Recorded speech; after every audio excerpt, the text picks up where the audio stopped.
from 2 o'clock here on 5 Live. The Formula One season could see more twists and turns as McLaren's Lando Norris and Oscar Piastri continue their duel for the World Championship title in Belgium. Lando Norris is on pole, and to set the scene for us, we could join our F1 commentator, Harry Benjamin. Afternoon, Harry.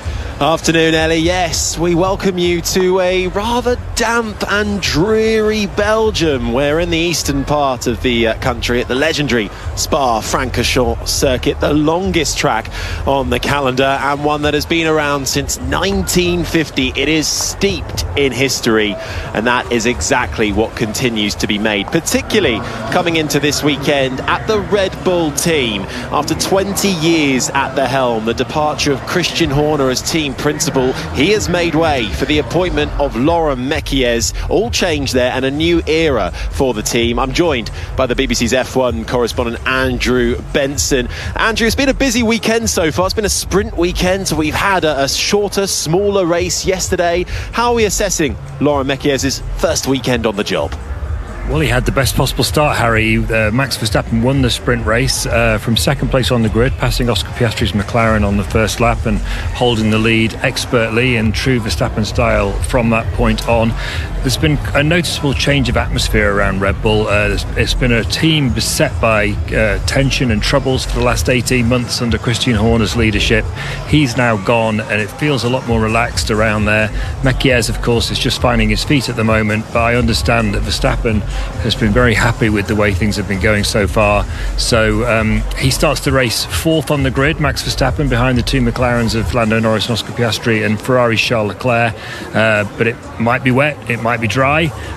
It's going to be interesting to see how that develops. Yeah, grandstand's absolutely packed out. Of course, this feels like a home race for Max Verstappen. He was born in Belgium, although races under the Dutch flag. I just wonder as well, Andrew, coming into this weekend again off the back of this, the rumours around the future of Max Verstappen. Has Laurent Mekies and his appointment and this sort of new atmosphere, has that quelled down the rumours around Verstappen and where he might go in the future? Well, of course, rumours are one thing, reality is another. It is a case that Mercedes is still interested in Verstappen for next year, but the mood music, no confirmation from Verstappen on that front yet, but the mood music is that he's going to stay where he is for next year. That's what's expected to happen. Well, we shall see. It doesn't stop everyone from gossiping in the paddock, does it? While Laurent Mekies and Max Verstappen try and make that Red Bull a faster car, they've got to improve it, because it is the McLarens that are continuing to lead the way by some way in the Constructors' Championship, and now just 9 points separating Oscar Piastri, who leads the Drivers' Championship, and Lando Norris, who is in second. But it feels, Andrew, and we use this word too much, I think Lando Norris hates it, the word momentum, but we're past that halfway point in the season now. Back-to-back wins for Lando Norris. Is that with him now? And crucially, is he able to take that confidence that should come with it and deliver this weekend? Well, Norris just talks about it as one race at a time. You know, just because you won one race and looked good there doesn't necessarily mean you're going to win the next one. That's why he doesn't really want to talk about momentum. And of course, sportsmen generally like to take that approach. Basically the advantage has been seesawing backwards and forwards between Norris and Piastri all year.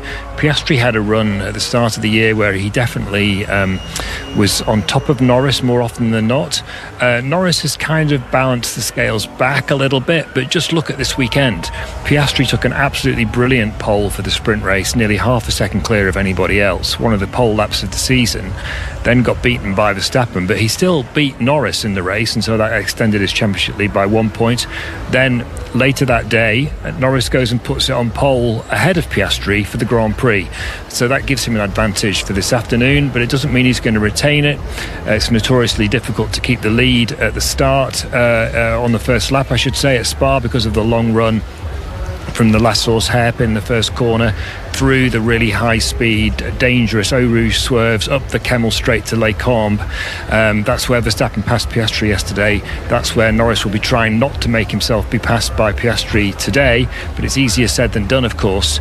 So, and once you're ahead at Spa, although the straights are long and overtaking's traditionally been easy, actually with these cars in their later stages of development, overtaking's become quite difficult here. So whoever gets to the end of that first lap first is going to have a distinct advantage. advantage. Yeah, well, on that, the two McLarens really struggled to get past Verstappen in the sprint yesterday. How much do you think they can actually learn from that sprint race? Can they even do that much in that period that we've had since then, when we qualified for the Grand Prix, and now having to bear in mind the change of conditions?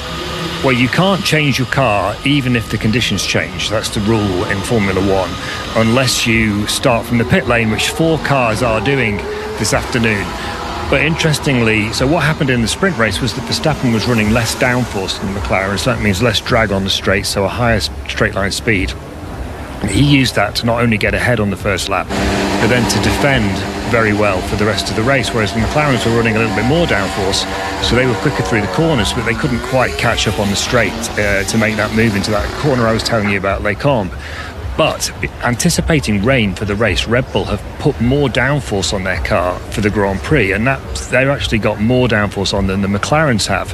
They hope that would give them an advantage in the wet, but it means they'll be slower on the straight, whether it's wet or dry. At the moment, the weather forecast, believe it or not, the official weather forecast from the FIA is saying both that there's no rain expected from now, although it's been raining on and off all morning, and that there's an 80% chance of rain at 3 o'clock. So it was anybody's guess, Harry.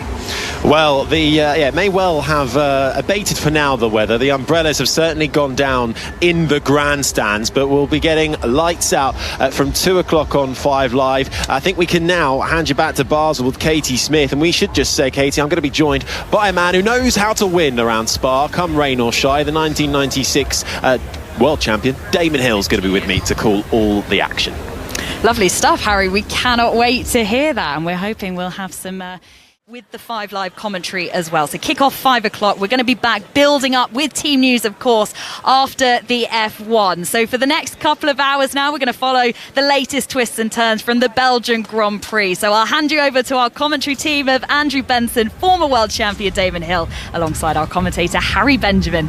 Thank you very much, Katie. Indeed, welcome to a wet and dreary Belgium. We're at the Spa-Francorchamps circuit, and while the grandstands that surround this just over 7-kilometre track are absolutely packed full, they are full of people with their Pacamax on and their umbrellas up, with less than 10 minutes to go until we get lights out for the Belgian Grand Prix. 44 laps ahead of us, hopefully, of flat-out racing, but it's gonna be a tough one for our 20 drivers in the field, as all of the cars are on the grid and the gazebos are up over the top of them to try and keep them dry. The 1996 Formula One world champion Damon Hill is alongside me. Damon, it has been absolutely pouring down, and from the radar, from the snippets of team radio we've heard so far, it sounds like it's going to continue at least into the first 10 minutes of the race. Yeah, and they're talking about the possibility of a rolling start. I think when it's very, very wet, it's a super fast circuit, Spa, and there is a high risk to safety of the drivers, honestly. So if you can't see, then I think, and it's raining heavens hard as we're looking at a screenshot of the rain. I mean, it's unbelievable. They're focusing on the raindrops and everything is blurred. So you can see even less than that when you're in a racing car. It is like you're sitting in your car at home and someone putting the garden hose on the windscreen, and then you open the window and you get in the face as well. I mean, it is honestly so difficult to keep the car in a straight line in these conditions. And so, yes, a rolling start is a high likelihood. We don't want to go the whole distance like we did with George Russell, was it, back in 21, and that was much consternation and gnashing of teeth about the race being just never actually happening.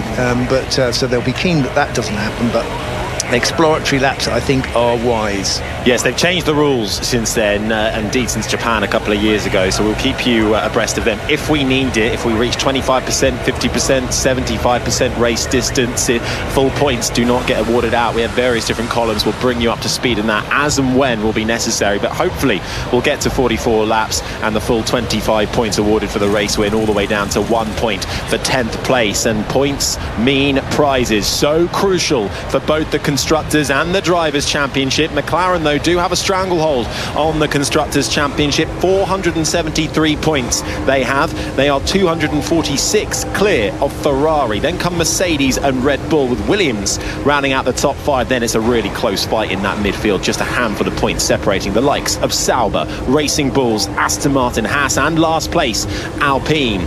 Over in the Drivers' Championship, just 9 points between the two McLaren drivers. Oscar Piastri leads, Lando Norris in second, with Max Verstappen further adrift, 59 points back in third place. But it is Lando Norris who will start on pole position for this Grand Prix, with his teammate alongside him, Charles Leclerc in the Ferrari, tucked in behind. And while the rain is pouring down, I think it's a good time to bring in our BBC F1 correspondent at 5 Live's Race Centre, Andrew Benson. Afternoon, Andrew. With this rain coming down, what does this mean tyre-wise for the drivers out there?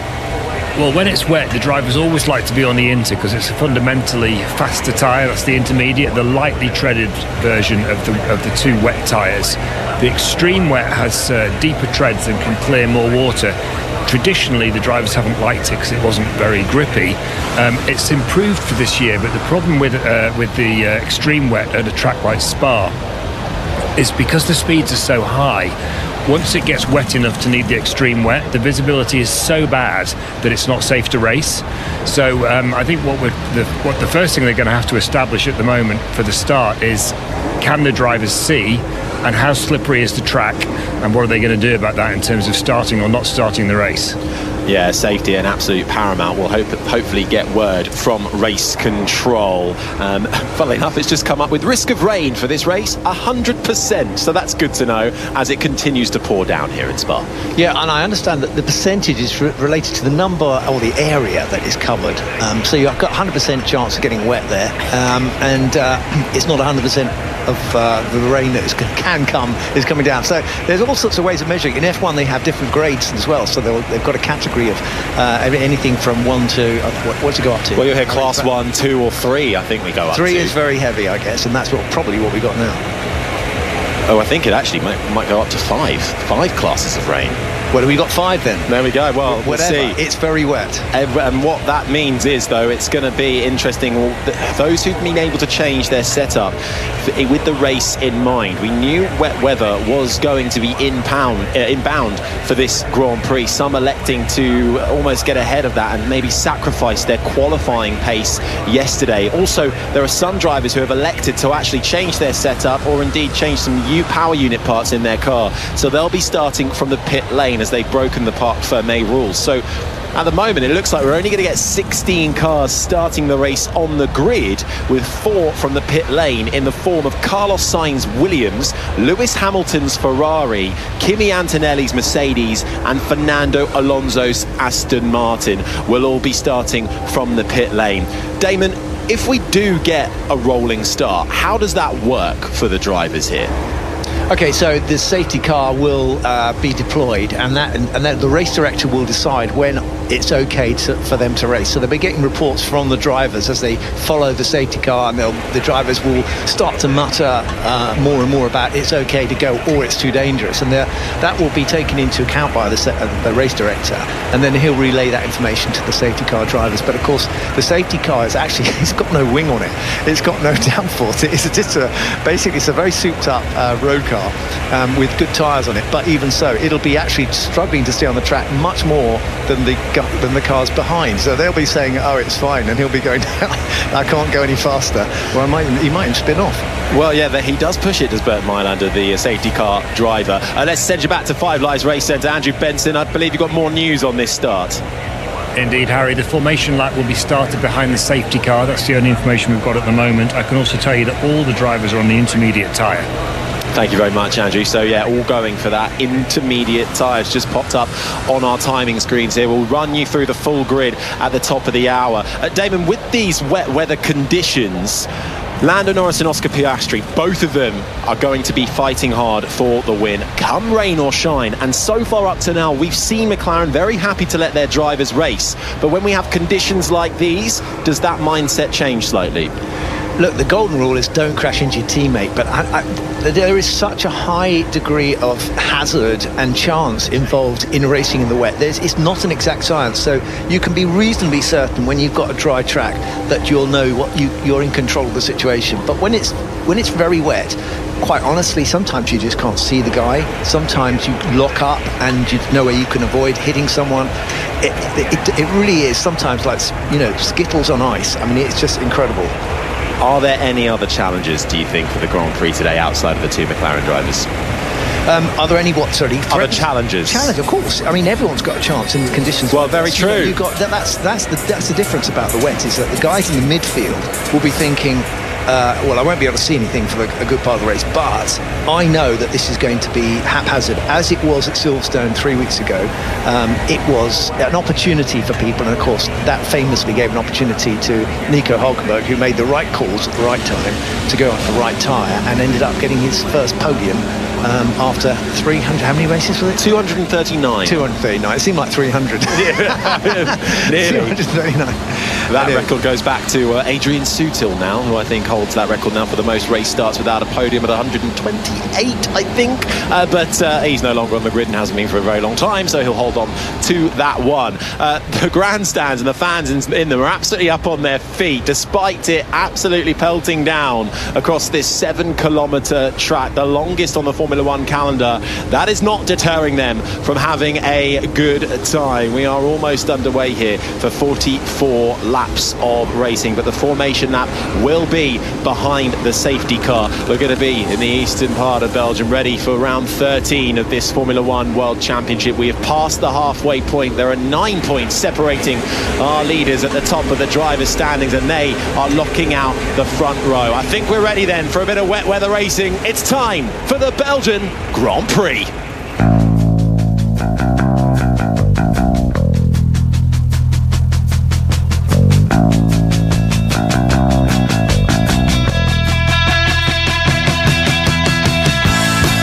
His fourth pole of the season, Lando Norris with the best view in the house. Alongside him, it's a McLaren front row lockout with Oscar Piastri in second.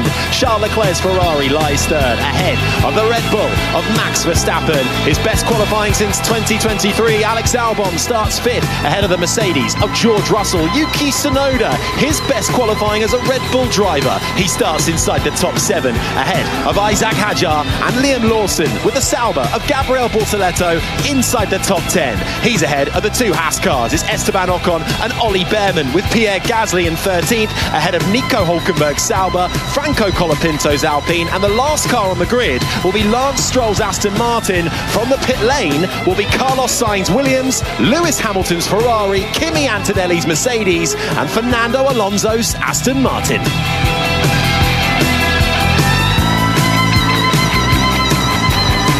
Right now here on 5 Live, you're listening to the Belgian Grand Prix, but after the checkered flag flies, we're going to be straight back to Basel with build-up to the Women's Euros final. Can they win back-to-back European Championships? That's going to be right here on 5 Live following the close of the Grand Prix. It will also bring you continued updates of the final day of the 4th test at Old Trafford, England against India. But right now our focus is on the Formula One, round 13 of the F1 World Championship. I've got the 1996 F1 champion Damon Hill alongside me. We are underway on the formation lap, which is behind the safety car, and I've actually, Damon, just seen come up on my race control board that the starting procedure has been suspended, and I believe they have red flagged the race before it has really even begun. So clearly the conditions, and I suppose it's the visibility that is the crucial factor here for those who find themselves, well,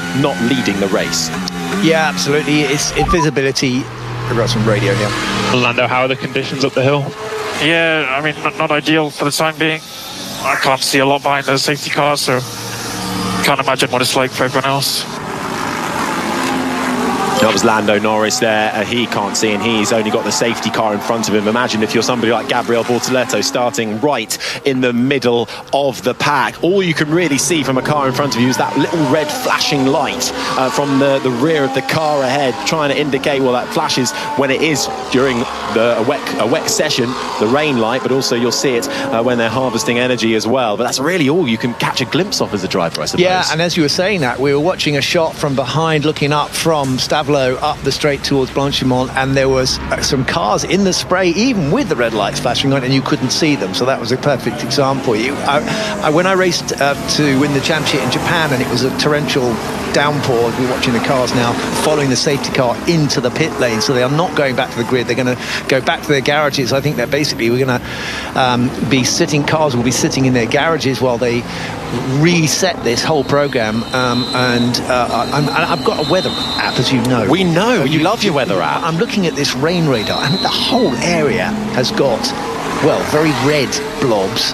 Currently we're in a green. I think the redder and oranger it is, the worse it is. And we've got thunder and lightning going on down the road in Malmedy and Verviers and places around Spa. So the cars actually, in fact, are lining up behind the safety car in the pit lane. But as I was going to say, racing Michael Schumacher in the wet at Suzuka in 94 when it was torrential downpour, I knew I had to just basically stay as close as I could so I could see the red light. That was the only way I knew.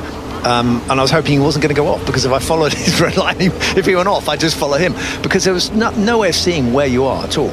And that is the sheer reason, really. It's the visibility that is the crucial point here, which is why we have suspended the start of this Grand Prix. All cars now have made their way back to the pit lane and lining up in the order that they will start this Grand Prix, which we hopefully will. Let's head over to 5 Live Race Centre. Andrew Benson, I believe you've got a plethora of weather screens in front of you. Yeah, so the FIA official weather website says that, it says it's raining for a start, but it also said it stopped at 15:02, which I'm not sure it did. But anyway, it says that the showers there'll be showers until around 15:45, so that's 2:45 in the UK. Then a marked improvement expected with a brighter sky by 1600, so 3 o'clock, so in an hour's time, basically. And there's a risk of thunderstorms still. Now, I will caveat that by saying that at one point not that long ago, the FIA weather website was saying both that there was no rain was expected and that there was an 80% chance of rain at the start of the race. Excellent. At the same time. So I think it's a bit of a suck it and see and let's see what happens scenario. It's just flashed up, by the way, it's just changed that more rain's expected in 12 minutes time at 17 minutes past 3 local time. So I think they're probably hoping that prediction of the rain abating significantly at 3:45, so in 40 minutes time, will be accurate.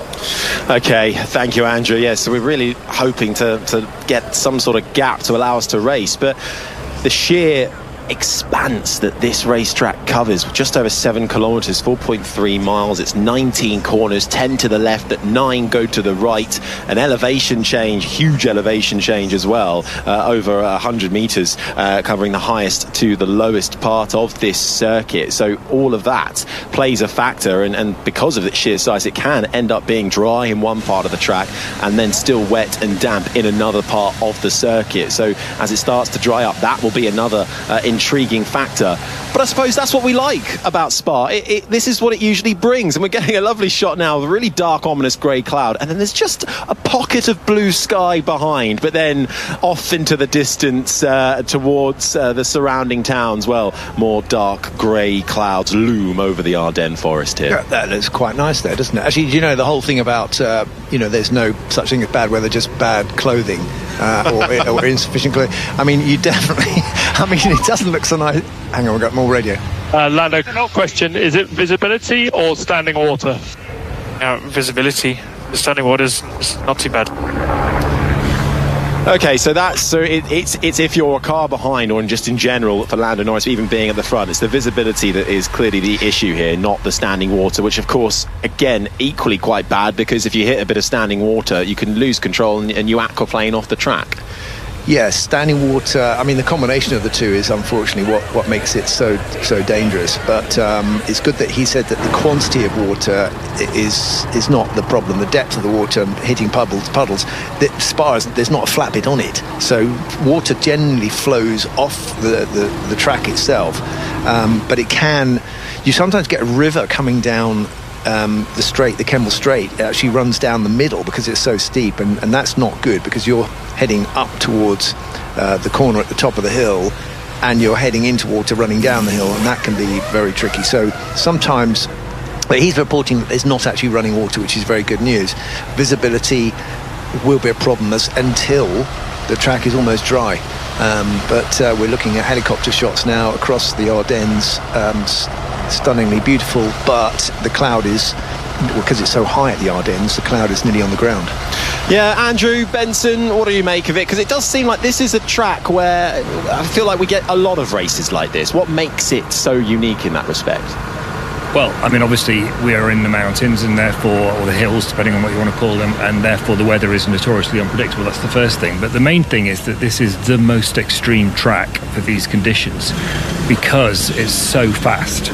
And so, as I was saying earlier, the faster the track is, the more of an issue there is with spray. So that's the first thing. And then the other thing is the characteristics of the track itself. There are a number of places on this track where they're extremely dangerous, even in the dry. And of course, the main part is Eau Rouge Raidillon, the famous swerves very early on in the lap, where there's a blind crest over the top of the hill at Raidillon. They've expanded the runoff area there to try to stop cars crashing and then bouncing back onto the track, which is what killed Antoine Hubert in 2019 in the Formula 2 race when someone collided with him. But there was another incident in 2023 where a young Dutch racing driver called Delano van 't Hoff, he was killed further along the straight in a Formula regional race when again, it was a similar accident to Hubert. Someone went off and stopped in the middle of the straight. Here's some radio. Expecting heavy rain in 9 minutes. That's to the Williams radio telling them it's going to rain in 9 or 10 minutes. As I say, yeah, so someone went off on the straight, hit the wall and then bounced back into the track, and Van Hoff hit him. And there's a danger of that at Spa all the time. And when visibility is so poor because the speeds are so high, it's very easy, as Damon was saying. You could be driving along and you hit someone before you've even seen them. We even saw that at Silverstone 3 weeks ago when Isaac Hadjar ran into the back of Kimi Antonelli at the restart at Copse. He hit the Mercedes before he'd even seen it. And at Spa, that visibility issue is even worse than it is at Silverstone. So those are the sorts of things they're concerned about. They absolutely don't want a driver to be killed, of course, or seriously injured. So although spectators and fans get frustrated, they say, why can't they race in the rain like they used to when Damon, for example, was racing in the 90s? What's considered acceptable these days, even though safety has improved, is different from what it was back then. Yeah, I mean, absolutely right, Andrew. You know, the cars are a lot safer. There's more protection for the drivers, but that doesn't alter the fact that no one can be protected completely, and a car T-boning another car that's stationary on the track is the big risk. Going off and hitting barriers, because normally the track is laid out in such a way that it expects that if a car goes off unabated, then it somehow is attenuated by hitting something. That is to be expected. The big danger is hitting a car that is stationary in the middle of the track, and as you said, that's what happened with Antoine Hubert, and that's the nightmare scenario, because if you're going along the straight, you're going into a complete void. You have no idea what's in that cloud, and you just stay flat. I remember doing Le Mans and at night hitting fog banks on the straight, the Mulsanne straight. And I worked out that, I mean, they hadn't been there for the lap before, so they drift across in a couple of minutes, and you don't know how big those cloud banks are, but you're doing 230 miles an hour, and you go into the fog bank, and you knew that if you lifted off, then a car could hit you from behind. So you have to stay flat. You don't want to lift off, because so you're committed to going flat out and just hope that there's nothing in it. And that is, well, the danger of racing, and that is also an element as to why so many drivers, it is that risk. They are putting their lives on the line, even though safety has improved so much.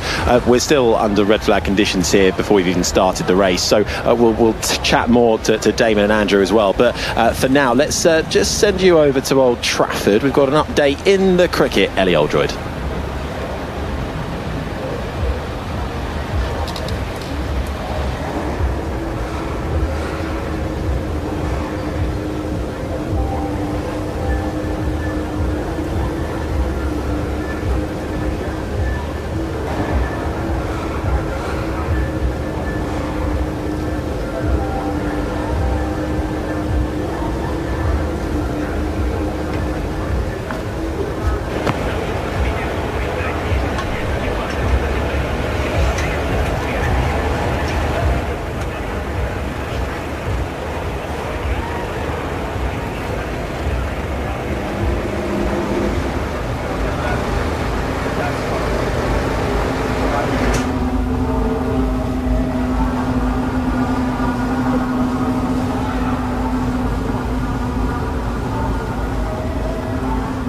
Thanks, Ellie. That is over on Sports Extra as well. Day 5, the final day of the 4th test. We're still pausing here at the F1, so let's head to the golf with an update at the Scottish Women's Open. Ian Carter.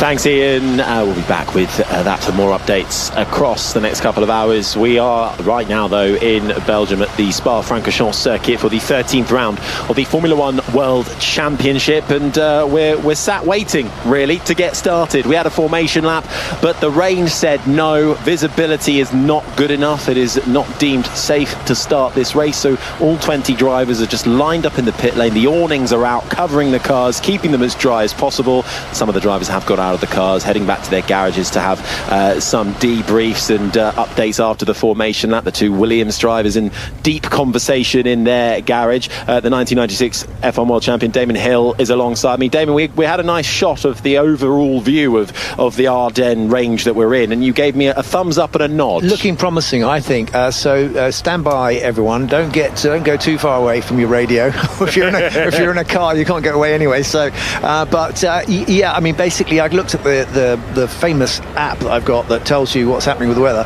and I can see the clouds are moving east, and there is quite a bit of movement, and over let's say the next 30 minutes it looks like it should be coming to a clear patch, and the helicopter view certainly seems to suggest things were looking a bit better. And it'll be worth the wait, so stick with us. I mean, Damien, there's a lot of talk, isn't there, about some drivers who are almost rain specialists. I always used to remember, Jenson Button came alive when it started to rain on track. You yourself know what it's like to race hard and win when conditions are so tricky. What is it? Why are some better in the wet as opposed to the dry? What other skills do you need as a driver to master the rain? Well, the guy we all think of course, is Ayrton Senna when we think about racing in the wet in that famous race at Donington. He was able to, and this is also true of someone like Stirling Moss. They used to say this about Stirling Moss, that he was dynamite in the first few laps because everyone else was trying to work out where the grip was, and he just raced by the seat of his pants. So it is very much, they talk about seat of the pants. What does that mean? It means that your body is taking in every single signal it can get from every touch point of your body and where it touches the car. So the feet and also the steering wheel, and you have to have a light touch. You can't. If you grip the steering wheel too tightly, which is quite easy to do because you can get very tense in a situation like this, but you then can't feel anything. So you have to almost let go of the car. and everything has to be done with a really light touch, and I think that's why Jensen was so good. He was a very smooth driver, and I think that's probably why he had good feel in those conditions.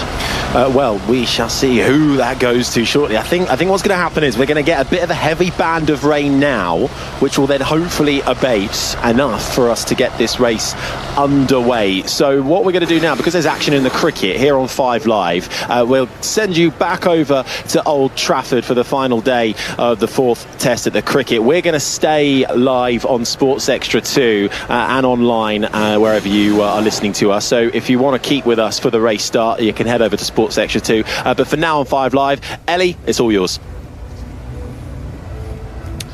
And for the loyal listeners here on Sports Extra 2 and wherever you are listening to us in the world, we will continue the red flag filler, which we always love to do around a Formula 1 Grand Prix weekend. We'll be back on 5 Live in probably about 5 or so minutes time, hopefully. But the grandstands and the fans in them certainly still jumping up and down. They are keen and eager to get this race started. What was your best race, Damon Hill, in your entire career, come rain or shine? You look back on it and go, that was my best race. Maybe not even Formula 1, maybe a junior difficult category. Harry, there were so many. Come on, give me one. But I think one that stands out because of a certain number of different factors. It was an important race. It was to keep the World Championship alive. If I'd got beaten by Michael in Suzuka, I mentioned this race already, if I got beaten by him, then he would become world champion. So in order to keep in the fight, I had to win. And it was wet, and they had a typhoon they had out there, and it was a 2-part race, and basically it was very wet. And when I came in to stop to change for my last set of tyres, they couldn't get my left rear off, so my left rear was bald by the time I got to the end of the race, and I had no idea. They didn't tell me that, and I beat Michael Schumacher in the wet. So that was my best race. And I believe there's a documentary out on the telly that we can all watch that covers some of that. Yes, we have mentioned this, haven't we? There is a documentary. Yeah, you can see it on Sky Documentaries. It's called Hill, so it's easy to remember. Easy to search for as well. Not many letters. Yes, mate. Just under H, you'll find it. It's all about that. Involves that race as well. So there's lots of other races in there and other great stories as well. But I won't go into too much detail because you have to sit down and experience it.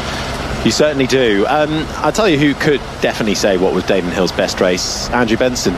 What do you think? Do you agree with Damon? 100%. Damon was extraordinary that day, and I know that the Williams team bosses, Frank Williams and Patrick Head, who eventually decided that Damon was surplus to requirements at Williams. Sadly for him, they were highly impressed by that, and I think it's fair to say, I don't know whether Damon's probably too modest himself to say this, but try me, Andrew. On that day, he was at Michael Schumacher's level. I'm not sure that was always the case, Damon, but I think it was on that day. What do you think? Damon, well, I think if I was on his level once, that wasn't too bad. Well, that'll do it. The cheers for that from the grandstands. They heard that one. We are still under a bit of a red flag conditions there, and we've had this a few times at Spa, and I think we having this bit of downpour that we were expecting. It's coming now. The umbrellas have gone up in the grandstands, and we can see from our screens here that the rain is once again pouring down, but hopefully then it begins to clear. Yeah, in defence of this beautiful region of Belgium, Francorchamps, Spa, they once had a race here where the tarmac melted because it was so hot. So it can swing. When was that? It can oh my goodness, it was a long time. I can tell you. Go on, Andrew. Go on. That was in 1983. They had to postpone the race until September because the tarmac was so badly melted that they couldn't hold the Grand Prix. It was in May in 1983, and it was postponed until September in 1983. Just on Damon's greatest races, by the way, Damon did some really good wet weather races. One of them was here, in 1998 when he won Jordan's first Grand Prix.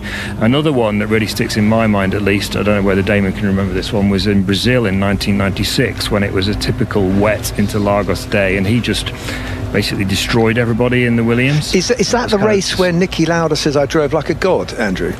Do you remember that quote? I don't remember that one, Damon, but you obviously do. I certainly do. You're not going to forget that when Nicky Lauda says that, do you? And so, yeah, no, I did like the wet. It's odd to say. I mean, I used to race bikes in the wet as well, so that's an interesting experience, I can tell you. Broadsiding in the wet on two wheels, no downforce and no other set of wheels, just the two. So that, yeah, the wet brings demands maximum concentration, and I think I probably had a lazy brain and I needed to be motivated to concentrate, so the more dangerous it was, the better I concentrated.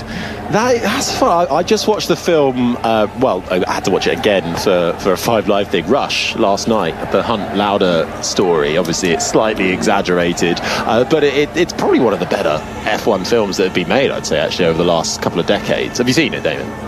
I've seen that one. Yeah. But again, I think it does. There is something about concentrating the mind. You said it about that in that race at Suzuka. It almost feels like there's this ethereal other being that just then takes control of a driver. Well, I think this is where the life and death situation is extraordinary. I mean, we you hear it all the time. People who are in life and death situations, their focus, their intention, their every sinew of their body comes alive because they have to, and otherwise they won't survive. So, it's not only in sport it happens, but sport creates these situations sort of artificially. We don't have to race, we don't have to put ourselves in a competition, but there's something about competition that the importance of it, and also everyone's attention, adds importance to the situation. That raises our focus, and there's different ways to get this high, intense attention. One is to sit under a tree with your legs crossed and meditate, and the other is to throw yourself in extremely perilous situations. And of course, there's a lot of stress involved, so it's not always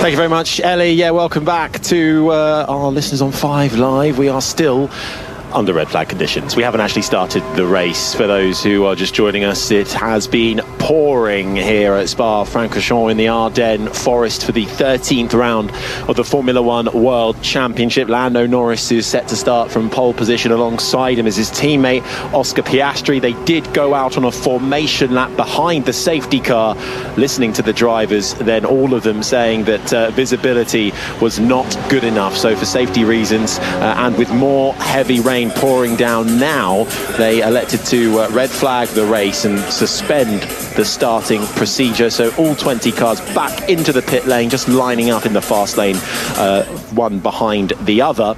And now actually most of the drivers, if not all of them, are out of their cars and having a little sit down and relax in their garages. So that's the state of play at the moment. The time span to get this race done from the top of the hour kickoff is 3 hours, and we are hoping there's a little bit of a gap in the weather where we're going to be able to get lights out properly. What kind of start we get, we will wait to be told that from the FIA. But I've got the 1996 Formula One World Champion Damon Hill alongside me, along with the BBC's F1 correspondent Andrew Benson. But this is just typical Spa, isn't it, Damon? Yes, we're used to seeing these conditions here. It's what makes it so lush and green, and they have a lot of cows there who are obviously producing beautiful milk and cheese products. The lush grass that they get from all this rain. I mean, it's not very high mountain range, but it's high enough to just basically make the clouds dump all their water, and it does make it beautifully green. But unfortunately, we have to put up with occasional wet race situations like this. We've been talking a little bit about your career, Damon, because you've mastered some races in the wet. But because we've got this time, and because we also have Andrew with us, I just want for everyone to know the story, if they don't already, of the time that Andrew Benson told you or revealed that you were going to be sacked by a Formula One team? Can we get it from your perspective first? Well, David? Andrew didn't actually tell me. He just put it in the magazine, the trade magazine, Autosport, on the front cover, and I managed to get a copy as I arrived at the German Grand Prix. And much to my surprise, I saw myself on the front cover announcing my sacking, and I thought I was in competition for the World Championship with Williams, but the good news was they weren't going to sack me until the end of the season, so I still had the rest of the season to go. Andrew, and I don't think you were I think Damon, did you feel the wrath of Damon Hill at the time? I did, yes. That day was... It sticks. I can see it. I can still see it all so vividly. You can smell it, Andrew, can't you? Yeah, exactly. I deliberately. Damon used to hold. Formula One was very different in those days. You used to, if you wanted to talk to a Formula One driver, you basically just had to go and find them. You didn't have like that many structured news conferences like they do now. But Damon, because he was in the running for the championship, did have one on Thursdays with the British media. I deliberately avoided that one that day for obvious reasons, because I thought my presence probably wouldn't be very welcome. But at the end of the day, I thought, well, I'll go to see Damon and explain why I ran the story. Of course, in all these situations, Harry, you don't just make the decision on your own. You talk to your editor about it, and there was a lot of soul searching before that story got published, to make sure that we were confident that we were going to be right. So I went to the Williams motorhome, and in those days they weren't fancy like they are now. They're just like a bus with a 3-metre awning draped across the side of it. And I opened a little sort of canvas flap, and Damon was at the back end of the area with his wife Georgie and his manager at the time, Michael Breen. And I don't think I'd put one foot inside the awning. And he said, "Get out, Andrew, you've made yourself look very stupid." Oh no. Oh. So the next 4 weeks were not they were not a fun time. But I tell you what, and I've not told this part of the story publicly ever before. Obviously, I was pretty confident that it was true. Think carefully, Andrew, before you go through this. But we're listening. We're all ears. But I went to about 2 weeks into the gap. But there was about a 4-week gap between me running the story and it becoming apparent that it was true, because Damon held a press conference at a hotel in Chelsea on a Sunday morning, I believe it was, Damon, where he said he was leaving, or he'd been dropped by Williams, and or was going to be dropped by Williams.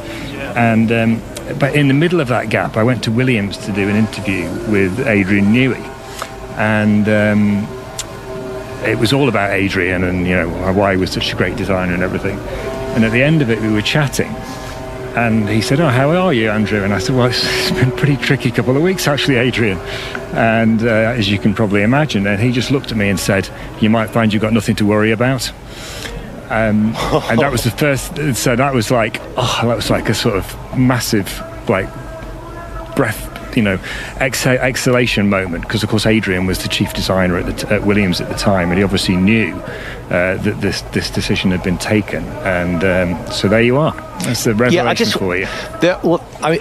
I think that anyway, that's all ancient history, but I just want to correct a couple of points. I was never sacked. Here we go. Because basically I was only ever on a 1-year contract, so I just never got a chance to renew my contract. They just discounted me from the negotiations for the following year, basically. So it wasn't technically a sacking.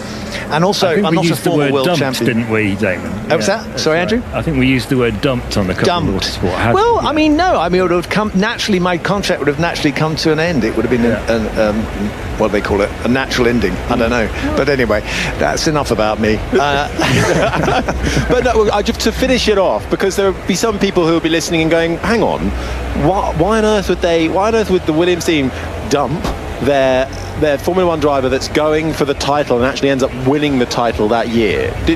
Why did that happen?" Yeah, it's long. Harry, honestly, really long story. Damon, we got a red flag. Yeah, we've got a red flag. We have to describe this. So basically, decisions. Well, it is worth pointing this out so that our listeners understand how Formula One works. We're in the middle of discussions about where Max is going. And it might be that we're talking about where Max is going, not next year, but the following year. Plans are laid well in advance in this sport, and the pieces that go together to put teams in a competitive situation, they plan 3-5 years ahead. If you want a new engine unit, you have to be 5 years ahead of the curve. It's very difficult to do it in anything less than that. And drivers, discussions can be made and decisions can be made years in advance of what will happen. So that's why. Well, I'll tell you what, that's a very nice segue, Andrew, I think, to the modern day with where we're at with maybe Max Verstappen and his future. Whether it lies with Red Bull next year, that seems like it will happen, but doesn't stop him from talking about the years after that. Yeah, so, well, let's be clear. First of all, Max Verstappen's under contract to Red Bull until the end of 2028. But there's been a lot of talk this year because Mercedes have made it pretty clear that they made it clear to Verstappen, but also they haven't hidden the fact from the media that they're interested in having Verstappen in their team next year. There's not a definitive answer to that question yet, but I'm 99% certain that Verstappen will stay at Red Bull next year. The year after is a bigger question because it's actually the logical decision, if you think about it, to stay for next year because the rules are changing. It's the first time in Formula One history that they've changed the engines and the cars and the tyres all at the same time, and the fuel actually for that matter, because they're going to 100% sustainable fuel. So there are lots of question marks about who will be most competitive. At the moment, the word in the paddock is that Mercedes are slightly ahead on the engine compared to other teams, but I was hearing this weekend that from people who should know that actually the Red Bull engine is probably not very far, maybe sort of 4 or 5 kilowatts in total, which is about 8 horsepower off where the Mercedes engine is at the moment in terms of its development. But of course, it's not just about the engine next year because 50% of the total power output is being provided by the electrical system. And of course, the sustainable fuels are all being made by different manufacturers. They'll all have their own formulations and they may be more or less effective depending on the manufacturer. So it makes a lot of sense to stay where he is for now, where he's happy, and he's even happier now that Christian Horner has left, or been sacked, I should say. Sacked, dumped, whatever word you want to use, yes. And so why not, because it might be the Mercedes are not the right team to go to, because they might not get their car right, like they haven't got their car right for the last 4 years. So it makes sense to stay where he is, see what the lie of the land is, and then move for 27 if he wants to. And actually contractually it's easier for him to move then too, because there are certain performance clauses in his contract which I think at the moment have not been activated, so it would be more difficult to move at the moment. You can always move it if you really want to, but it would be more difficult now than it would be potentially if they're in a less competitive position next year. Yeah, it's going to be certainly a thing that rumbles on and continues in the background, but for now, with this sort of new era change at Red Bull, perhaps that's just let the ship steady forward now. But it is such a huge change, Damon, that we're going to get for next year with these 2026 new regulations. Do you think Formula One is moving in the right direction? Because right now, Formula One is probably the closest we've ever seen it when it comes to out-and-out sort of one-lap pace and the margins. Yes, McLaren are, let's face it, they are miles clear of the competition when it comes to looking at numbers and on the Constructors' Championship. But this is the most healthy and the most competitive, I think, a 20-car grid has looked in quite some time. Yeah, I think I've said this before, that if you leave it long enough, people catch up and it gets more and more difficult to extract pace and time out of the regulations as they stand. They're always having to slow down Formula One. That's the incredible truth about Formula One, is if you give them a set of regulations and you think you've restricted speeds and you've improved safety and all the rest of it, they will find ways to get more time. Every year these cars get quicker by about 2 seconds a lap. That will be getting less and less as the regulations come to the end of their time. And of course next year, as we just heard from Andrew, they've got a radical, massive change to the regulations, and that may well mean we'll have a big spread across the grid. And will it make the racing better? Well, there's all sorts of different objectives in our sport. It's obviously they want racing, they want exciting racing, but you only need 2 cars for a race. We've had some fantastic exciting championships when there's only been 2 title contenders. It's not the ideal way. We'd like to see more races. On the flip side, we've seen years when they had a huge amount of winners in one season, and people were complaining that it was too, it was too random. You can't win. No, someone has to win, but obviously pleasing people is not easy. It has to be authentic. I think the point is, Formula One has to be genuine, it has to be authentic, it has to be a real challenge, and it has to be high performance cars. Now, I do wonder whether you need to go 10 seconds a lap faster. Do you need to go faster and faster every year? Some people believe so, but I think that one of the problems we've got with these cars is they've got so much downforce. A lot of the circuits, the corners have been negated, they're just easy flat.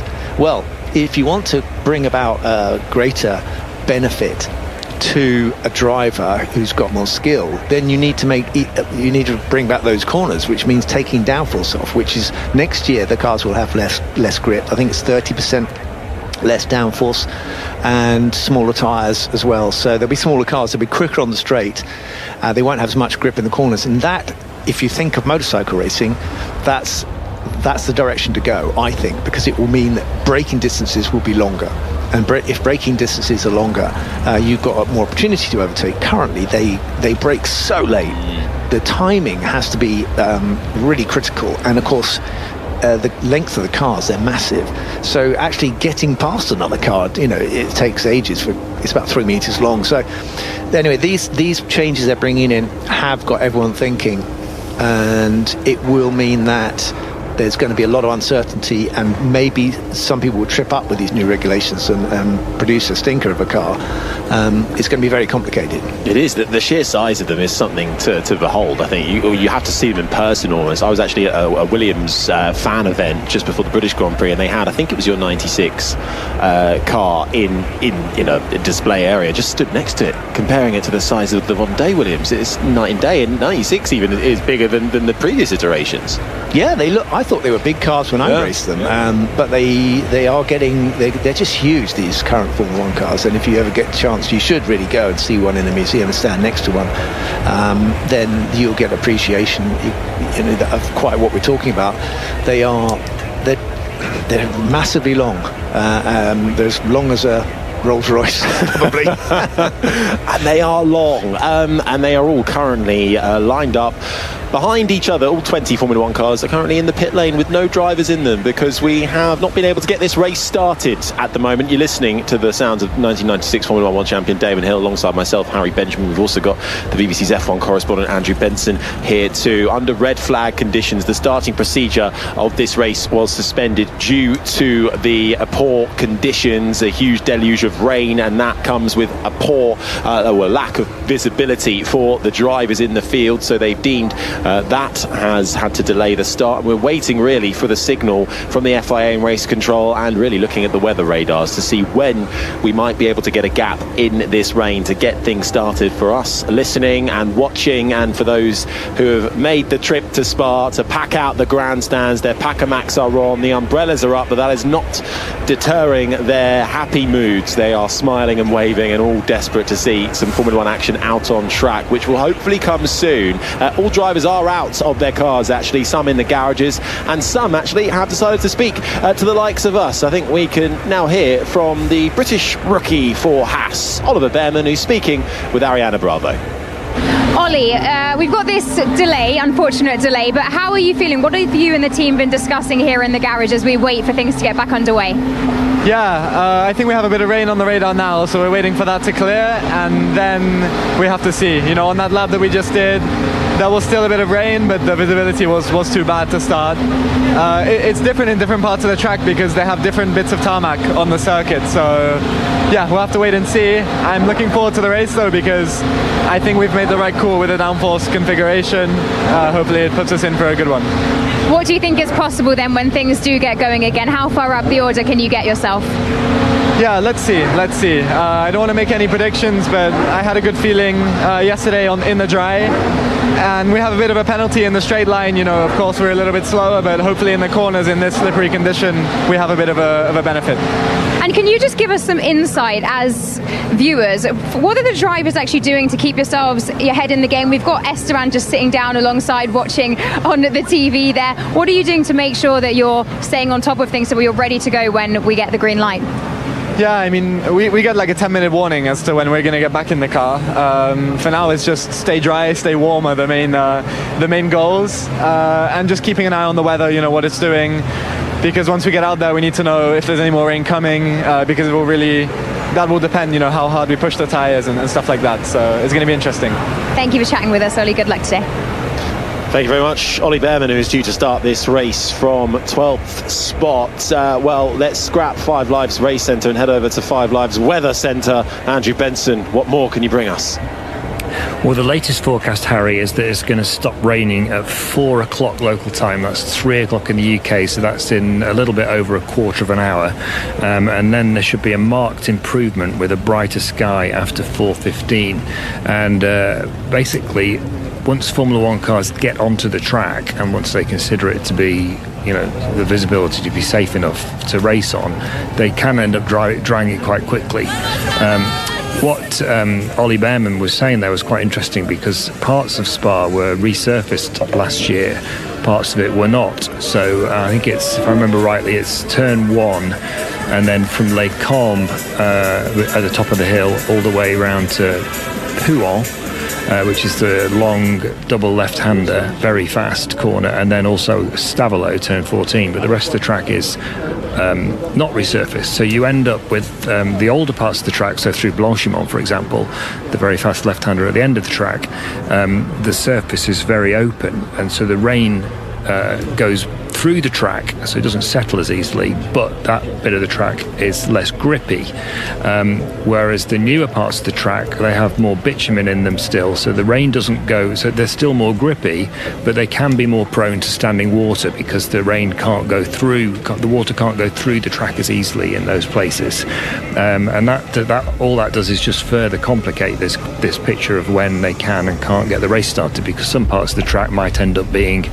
okay in terms of visibility, but some of them might not be. And of course the straight up to Les Combes is the place where visibility and danger is at the highest, as I was describing with those accidents where those two unfortunate drivers were hit broadside a few years ago. It just makes it all the more difficult for the race officials. Yeah, certainly. It's going to be interesting to see how the next 15 or so minutes unfolds. Still rain pouring down. Let's head and hear to Pierre Gasly, the French driver for Alpine, once again speaking to Ariana Bravo. Pierre, you're looking very relaxed here in the garage as you watch the weather radar there. How are you feeling about the race coming up? Well, I just hope we can go soon for the fans, because we know here we've had a few situations where they've already waited a long time, some couple of years. So no, I mean, I'm pretty sure it's going to restart in the next 15-20 minutes. Just the visibility, especially through Eau Rouge and down to turn 5. So once this is gone, then I think it should be a good race. Wet start and probably going to dry towards the end, so it should be exciting. And how confident are you feeling in the car for when things do get underway? I mean, yeah, it's tricky conditions, so I just know what I got in my hands, and I know what I'll fight as hard as I can. We're 3 positions away from the top 10, and I really hope we can make it. Thank you very much, Pierre. Go well today. Ariana Bravo speaking to Pierre Gasly then. Yeah, so once hopefully we get this little delay done and out the way, it should lead us to quite a good, exciting race. But of course, we are a little bit up against the clock, of course, and we'll bring you up to speed with how that happens. We're going to continue for now on Sports Extra 2, but for the next 5 or so minutes here on 5 Live, we'll send you back to where there's, I think, a little bit more action than what we're having right now, Ellie, over at the cricket.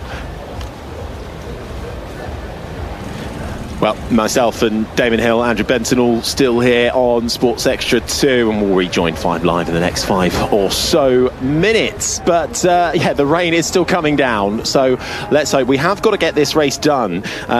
There are obviously various caveats in terms of let's say we will get this race underway, but how many laps will we get completed in the time period before? Well, the 3-hour clock started at 2 o'clock, didn't it? So we've got to get this all done and dusted by 5 o'clock. Can we get 44 laps of racing done in that time before we start? We shall see.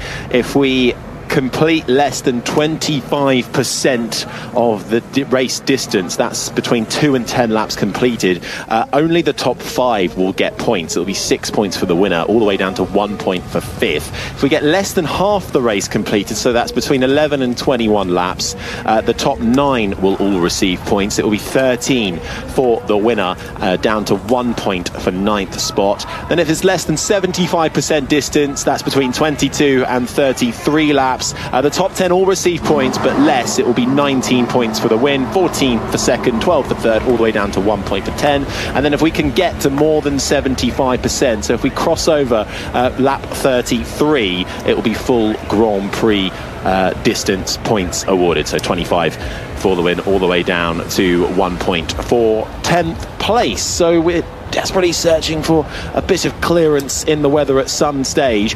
We heard from Ollie Bearman a few moments ago, Damon, enjoying an up and down rookie season, I think it's fair to say, but I thought that might be quite a nice way to have a little bit of a focus on the rookies in the field, the likes of Isaac Hadjar, Liam Lawson, Gabriel Borsaletto, Bearman, we've got Franco Colapinto and Kimi Antonelli as well. How have you been making after this sort of half the season so far of our rookies? Who stood out to you the best so far? Isaac Hadjar. I mean, everyone's amazed. I mean, given that he had an absolute horror start in Australia and was in tears and had to be consoled by Anthony Hamilton. You know, he got off to an absolutely dreadful start, but he's recovered and shown also good spirit, good a good healthy mindset, I think, to what he's got in front of him. He's not been moaning too much on the radio. He's delivered and been consistent. So yeah, I mean, people are surprised by that. He appears like a very solid runner now, but that's a little bit unfair to say, because in a way he stood out because nothing was expected of him, whereas Ollie Bearman, of course, had that fantastic debut with the Ferrari in Jeddah. So it was perhaps expecting too much of him. I think he's done an amazingly good job. I think he's very professional, Ollie Bearman. I think he's delivered pretty well, considering he's up against a very experienced driver and Ocon, his teammate. So I would say that's a good performance. Kimi Antonelli, he's had a lot of hype and he's now struggling. Now, I think Formula One can bring you down. It's very difficult to expect. Don't forget that even Max Verstappen had a run in the Toro Rossos, as they were called then, before he got to the big team. So he's in a big team and a lot is expected of him. And he's found it. I think he's got to that point where you're starting to think a lot. It's no longer just simply get in the car and show what you can do.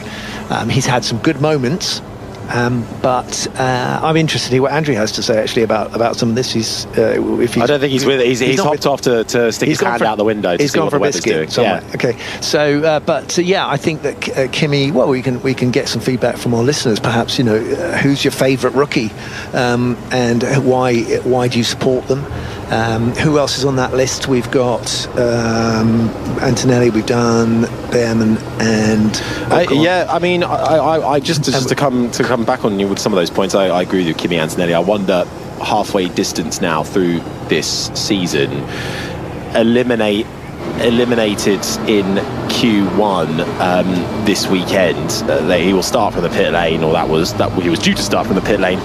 And apart from really, and I think Andrew's back with us now, so maybe Andrew, if you've got some Antonelli points to make, but I think really, if you go back to, it was Miami, wasn't it, where it felt like it was, okay, it's come together for Kimi Antonelli. Now the hype is here and we're believing it, but he's had a rotten run recently, with the exception of that podium in Canada, which, yes, was excellent, but overall, are people in the paddock, do you think, Andrew, starting to lose a bit of faith in this sort of Kimi Antonelli hype that Toto Wolff has been billing?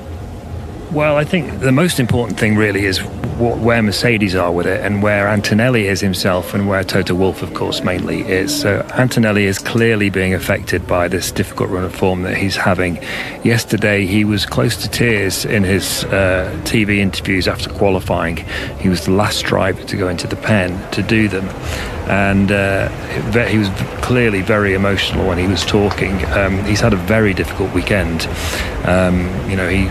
He went off in qualifying for the sprint race at Stavelot, and so got knocked out in Q1. Then he got knocked out in Q1 again for the Grand Prix qualifying, and afterwards he was talking about having no confidence.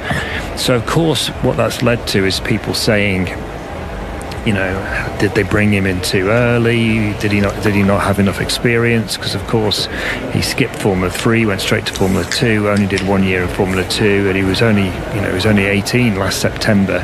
He's been doing his final school exams this year. I think the issue is that they've obviously got to stick with him. They've obviously got to find a way to get that confidence back with him.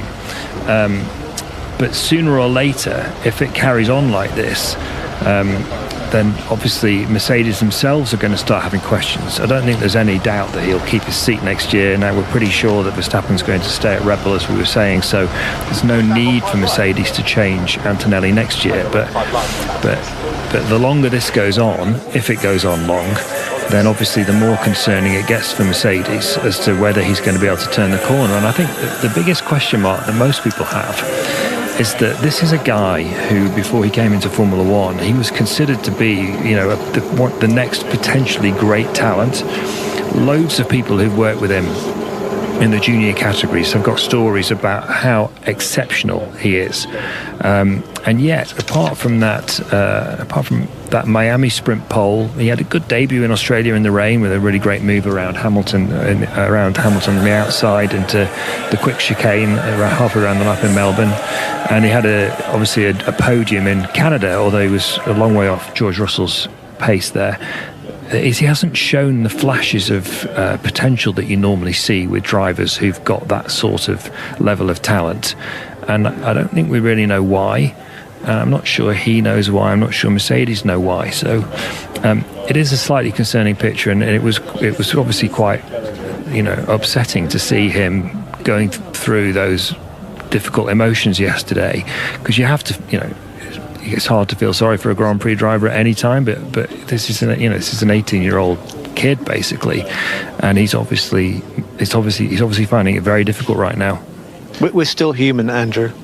Honestly, doesn't matter how old you are. that is the thing, though. He is just 18 years old. At his home race in Imola, he retired due to a reliability issue. But he had his schoolmates come to the paddock, and he later, I think, reflected on that as maybe we had a few too many distractions that weekend. He is born in Bologna, so it was very much a home race for him, for the Italian. But the last 6 Grand Prix have wielded 1 points position, and that was the podium in Canada. A couple of reliability issues which you can't really ever go at him for, but I think it is that qualifying, it's that deficit to George Russell, it's those flashes of pace, which I think we did see in Miami. But I think back to Max Verstappen's first season, he wasn't in a top team, he was in Toro Rosso, and we saw those sparks.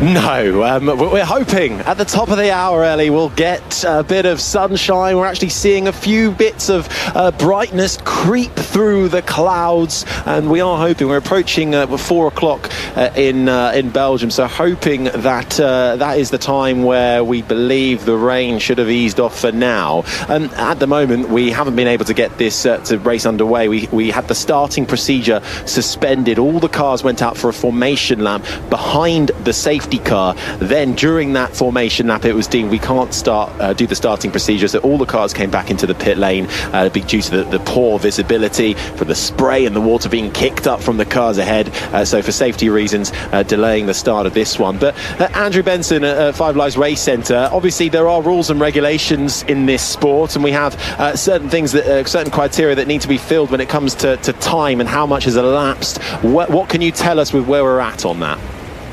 Well, there is a 3-hour rule, as you explained earlier, Harry, that says that, you know, the race can last no more than 2 hours in terms of racing from start to finish. But if the race is stopped and then resumed, that time period can be no longer than 3 hours from the start of the race.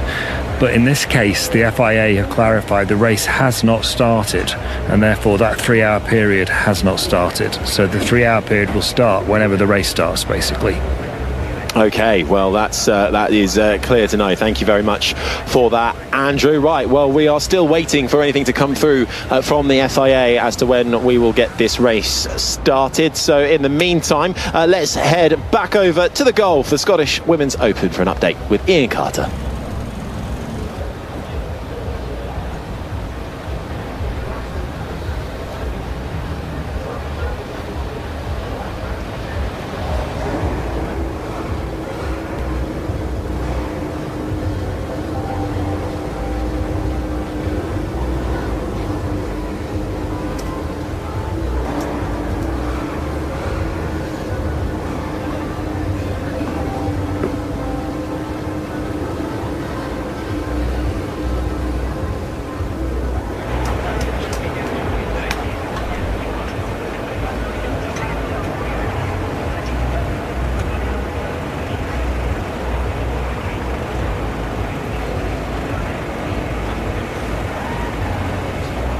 Exciting times. Thank you very much, Ian Carter. You're listening to the Formula One here on 5 Live. We're round 13 of the World Championship. We're past the halfway point now. We find ourselves in Spa-Francorchamps for the Belgian Grand Prix, which has had a bit of delay, although for clarification purposes we have not technically started the race yet. So we are hoping, though, as the bad weather seems to have abated or is just in the process of doing so, the gazebos covering the cars that lie stacked in the pit lane have come down. The umbrellas are coming down as well as the sun starts to peek out. Let's see and hear from one of the important players in that pit lane, a new team principal as well, Alan Permain, now team principal of the Racing Bulls team. Ariana Bravo is with him.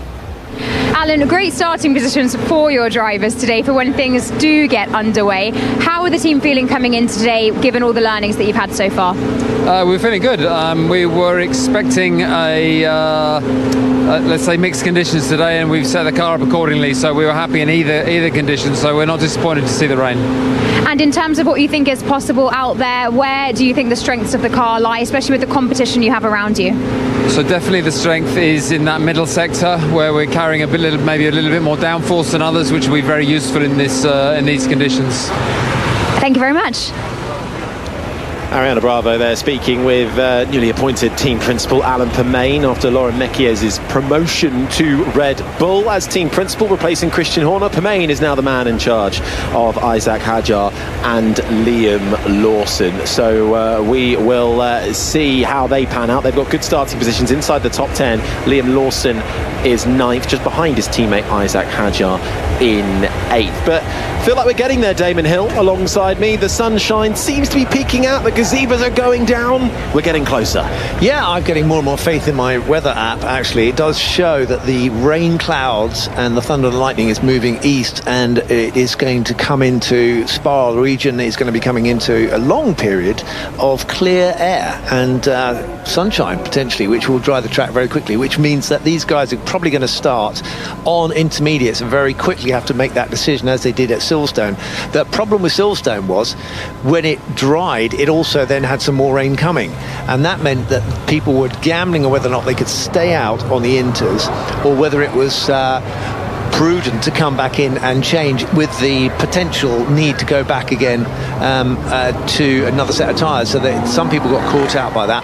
But the moment it looks like it's going to stop raining and dry out, and we also think that the 3-hour rule is not going to apply as well, because the race never started. So apparently the regulations say that only an interrupted race gets the 3-hour limit on it. So we're watching a safety car now doing an exploratory lap, and it stopped raining, as I said, but the spray is still there. The track is soaking wet, and even if sometimes this can be worse visibility, because what happens is the cars go around, lift all the water and throw it up into the air, and then the sun shines through the spray, and it becomes incredibly actually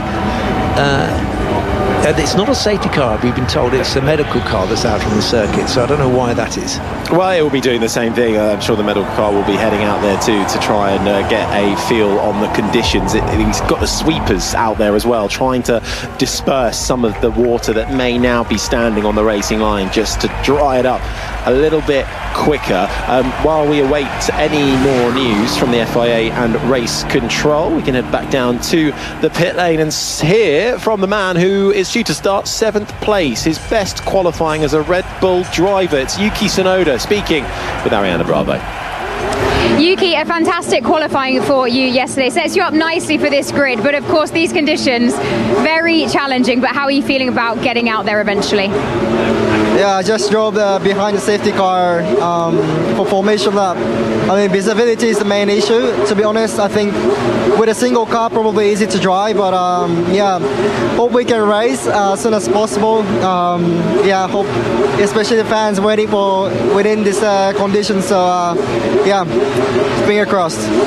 This is a track that requires confidence at any point, but especially in conditions like this. How confident are you feeling in the car this weekend? Yeah, feeling good, especially on qualifying. Clearly I felt difference, especially in general load. So yeah, looking forward to the race, definitely more than usual. At the same time, have to finish off with the points and to achieve that, I need this race. So yeah, let's see how it goes, and yeah, stick with the race and feel the car. Thank you very much, Yuki. Go well. Really encouraging qualifying, wasn't it, Damon, for Yuki Tsunoda? A few tenths behind his teammate Max Verstappen. And for the Japanese driver, who has had 5 races with no points and is due to become the first Japanese driver to reach 100 Grand Prix starts, assuming that we get this race started, which I think we will in a few moments' time. It's encouraging for Yuki Tsunoda to be lining up closer to Max than he has done so far this year. Yeah, it's very interesting. I think we mentioned this after qualifying. I was surprised by his closeness. Was it 3/10? I think, which is typically between drivers. There's not, this standard, this quality in Formula 1. There's not such a big gap. 3/10 is really the limit of the difference between drivers. Gerhard Berger was sometimes 3/10 of a second off of Ayrton Senna, and he considered that not a bad result. But clearly you want to be quicker. But it's very rare that you're a second slower, or sometimes 1.2 seconds slower than your teammate. It's almost unheard of. Well, apparently Laurent Mekies stepped in, and there were some upgrades that were only on Max Verstappen's car, and they had some spares for Max. And just before qualifying, Laurent Mekies said, well, let's fit them to Yuki Tsunoda's car now. And they fitted them just before qualifying. He managed to get them done in time. And then suddenly Tsunoda was able to feel a benefit with the car and get that little bit closer.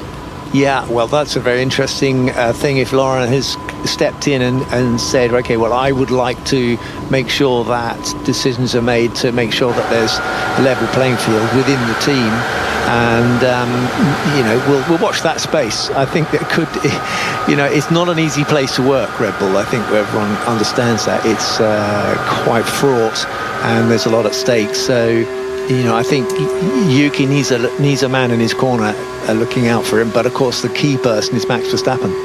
Well, and of course, Laurent Mekies, who is now team principal of Red Bull, was team principal of Racing Bulls, which is where Yuki Tsunoda was before his promotion to the big team. So those two with a pre-existing relationship there. So that may well come to help Yuki Tsunoda and try and get over this apparent curse almost of this second seat. No one seems to be able to quite perform in it. Liam Lawson was the driver in it at the start of the year. And good news from race control. The race will resume at 4:20 local time, so that'll be 3:20 in the UK. So just 20 minutes to go until we get that one underway, or less than that, I should say. So that's good news. The sunshine is starting to eke out, and we can have a bit of racing around Spa. Will we play the chain again, Harry, or will we done that? I don't know. That's up to producer Paddy if we play the chain or not. It could be a bit of fun. It's basically we're going to have to go through the whole routine again. But actually, the great news is we are watching people people standing around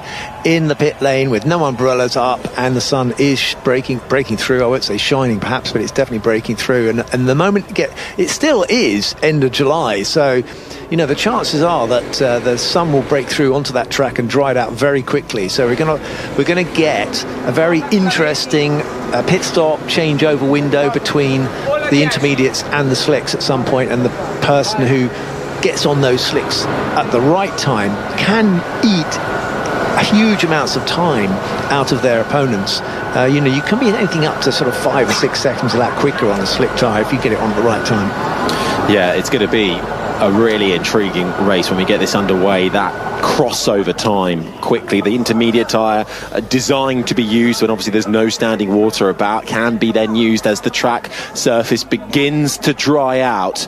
I think it sort of dispenses 35 litres per second when you're travelling at a couple of 100 kilometres an hour. So that's how the intermediate tyre works. It's versatile, but then will come the crossover. When you have 20 cars out on track, no more raining, you'll get that dry line. The racing line starts to develop, and then it's a tough call as to when you make that gamble and switch over. Really tricky, and there isn't a science to this at all. You know, the people on the pit wall will be looking up at the sky, but they can't see the whole circuit. They can look at what other people have done. So some chancellor may go early, and if they see positive signs, they will relay that to their driver and ask him the question, are you up for this or not? And then it really is, a driver's input is very important here, because they simply are the only people who can see and feel the track as they drive, and eventually they'll have to get going on slicks if they get given that call. The problem with it is, as you just said, is the line develops, so the track doesn't dry evenly, it dries more quickly where the cars have been travelling over the line. So you get you still have the damp patches offline, which means you're really running on like a railway track. You know, you cannot afford to drift off the line onto the wet stuff when you're on slicks. Well, the smiles are starting to come back on the faces of those in the pit lane. Charles Leclerc, with his helmet on, is now walking confidently towards his Ferrari car. The clock has begun to count down for the start of this Belgian Grand Prix. We're about 12 minutes away of getting this race started. We will bring you it right here on 5 Live. But for now, we can get your latest news with Beth Ann Holmes.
Live Formula One. We've passed the halfway point of the 2025 Formula One season as we arrive for round 13 For the Belgian Grand Prix here at Spa-Francorchamps, the longest circuit on the calendar, just over 7 kilometres, nestled in the Ardennes forest on the eastern side of the country, and we're about to go racing. About 9.5 minutes from getting this Grand Prix underway. We were expecting, well, we should have been about 1 hour and 10 so far into this Grand Prix, but so far the race has technically not started after a formation lap behind the safety car with rain pouring down. It was due to the bad conditions and the lack of visibility of the water being kicked up by the Formula One cars. It wasn't safe to go racing, so all the drivers came back into the pit lane, lined up one after the other, and got out of their cars and had a little break. And we've been monitoring the weather radars ever since, but it looks like the rain has gone away. The fans are up in the grandstand, standing on their feet and cheering. They've taken off their Pacamacs, they've put down their umbrellas. The sun is shining out as well, and we look like we will get some racing in. How much do we get in? That is to be seen. Of course, we're going to be building up to the Women's Euros after us in Basel. We'll head over there. Can they win back-to-back European Championships later on this evening? And also, we can head right now back to Old Trafford. Ellie Oldroyd at the cricket.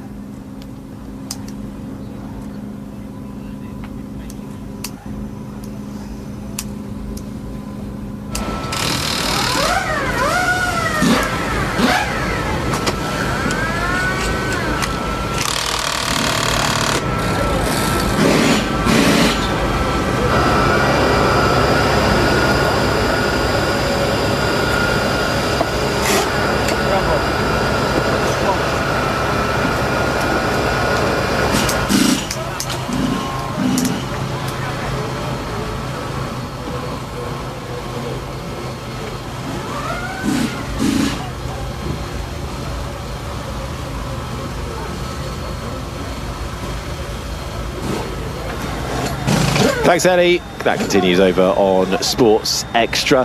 Right here in Belgium, as Lando Norris puts on his balaclava, does up his papaya race suit. His teammate is already helmet on and getting himself sat in the cockpit of his McLaren car. 7.5 minutes, less than that, until we get this Grand Prix underway. The 1996 Formula One World Champion Damon Hill is alongside me. How do you navigate this one, Damon, as a driver, after you're all G'd up and ready to go, and now you've sort of had the wind taken out of your sails, and you've got to get yourself back in the zone? Well, what happened in 98 when there was a massive pile-up after this first attempted start, was that we reformed on the grid, and we didn't know how long it was going to take to clear up and get the restart going. So I stayed in the car, and I stayed in the car for almost an hour before they restarted the race, because I didn't want to break my concentration. But of course, all these guys have come into the pit lane.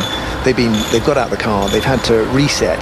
And you do go through a kind of mental preparation, getting your head in gear when you've got a normal weekend and a normal schedule.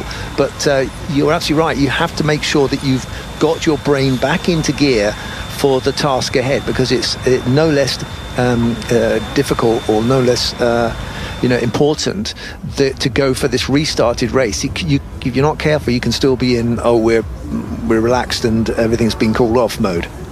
No, precisely. Well, I presume at 5 Live Race Centre, Andrew Benson, when they initially all went out on the formation lap, everybody was on the intermediate tyre. I would presume they would all stick with that tyre? I would have thought so, Harry. Yeah, that's the obvious choice. Obviously, you're not going to go for the extreme wet. The only other choice you might think about is the slick, but we've had so much rain. Although the sun's out now, I think with this high-speed track, I'd be very surprised if someone's not on the inters, at least for the first few laps. Well, just had this message in from the FIA Race Control as well. Right? They are planning at least 2 laps behind the safety car to assess the visibility. So we'll get this back underway under safety car for at least 2 laps. So they will all file behind the Aston Martin safety car to assess how clear it is for each driver in the field. Of course, those at the front, particularly Lando Norris, who starts on pole, will have the best view in the house. But when we initially went out, even he was saying the visibility was bad. So it's going to be crucial to hear what he has to say on that. Yeah, so drivers, as I said, will be reporting back to their pit wall, and then the pit wall, the race director will be able to hear what the drivers are saying. But this is going to be a standing start, though, isn't it? It's going back to, it's not a rolling start. It's behind the safety car for 2 laps until they Is that right? Well, they haven't clarified that yet. I think they can change that if they want. If they feel like it's better to have a rolling start, they will let us through. Andrew, what do you think on this? Well, they can make their minds up as they go along, and they usually do. So it's anyone's guess, Harry. I think this is what the 2 laps behind the safety car will determine, whether, okay, we can start the race, but a standing start will be better, or if it will be better to go with a rolling start. Kimi Antonelli's radio. Okay, Kimi. So at the moment, information we have is it will be a minimum of 2 laps behind the safety cars, 2 laps behind the safety car, and then they'll call it. So that was Pete Bonington there, an engineer for a long time for Lewis Hamilton, telling Kimi Antonelli the situation. As we've said, it'll be 2 laps behind the safety car, and as we've deduced, then they'll call it, whether it's a standing start or a rolling start. Damon, I wonder if you could actually just explain the differences of a standing and a rolling start for us. Much easier to do a rolling start. Yeah. For a start, everyone's in line astern, and you've got a bit of momentum up. So what will happen is that the lead car the safety car would come into the pit lane. They've got a clear track, and the pole sitter will determine the pace and then come out of the last corner and get away from everyone, basically, but he's got a clear run at the first corner. Standing start, you don't know whether you're going to get any wheel spin. Well, you're going to get wheel spin, it's just how much wheel spin you're going to get. So much more difficult to get off, and much more randomness is going to be factored into a standing start.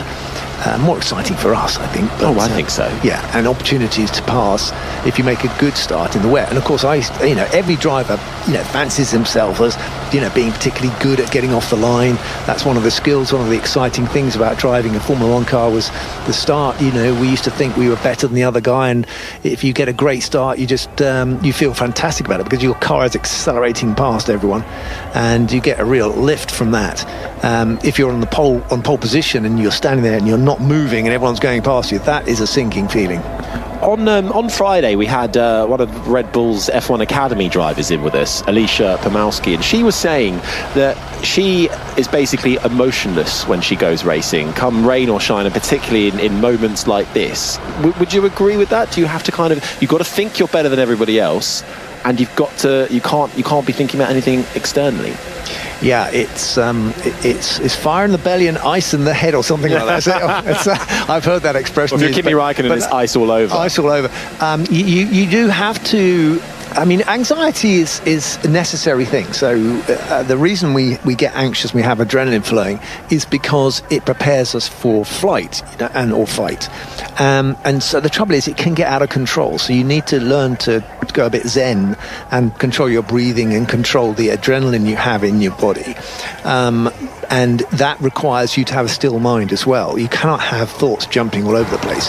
And so the coldness is I would call it a stillness. I mean, Jackie Stewart used to say that he would be ice cold. He would not feel emotion. So in his day, drivers would be unfortunately killed or seriously injured in races, and he would train himself not to react to that, because the races used to carry on in those gruesome times. So, but thankfully we don't typically have to deal with that these days to that degree. But of course, the important thing is that you're clear thinking, that your mind is not troubled or distracted by anything other than what is absolutely necessary for the task ahead.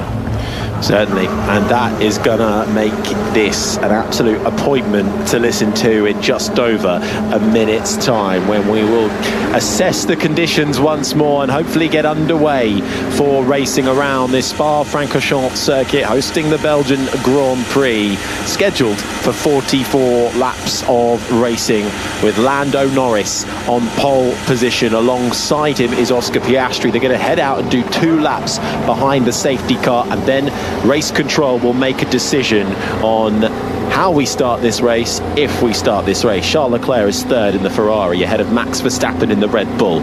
Alex Albon rounds out the top 5. Then it's George Russell sixth, ahead of Yuki Tsunoda. Isaac Hadjar and his teammate Liam Lawson for Racing Bulls are 8th and 9th, with Gabriel Bortoleto, the Brazilian in the Sauber, rounding out the top 10. The 2 Haas cars of Esteban Ocon and Ollie Behrman are 11th and 12th. They're ahead of Pierre Gasly's Alpine in 13th. Nico Hülkenberg is 14th. Then comes Franco Colapinto and Lance Stroll. Now getting away with it really, because they were due to start from the pit lane, but that won't be the case now. Carlos Sainz will go from 17th behind, and then comes Lewis Hamilton, Kimi Antonelli and Fernando Alonso, unless we get a standing start and all is done again.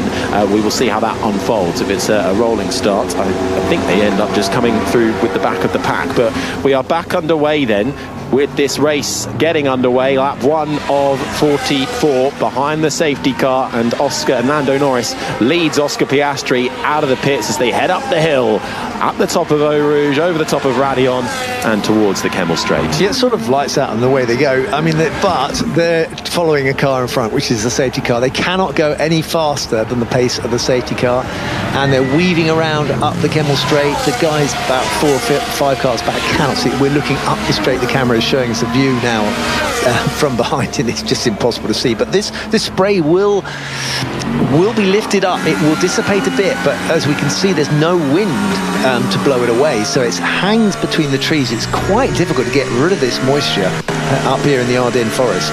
But a way of helping with that, assuming no more rain arrives, is to do some laps behind the safety car. They may well extend it beyond 2, just to try and make sure they can disperse that water that may be standing on the racing line to help dilute the spray that gets kicked up when we go at full racing speed.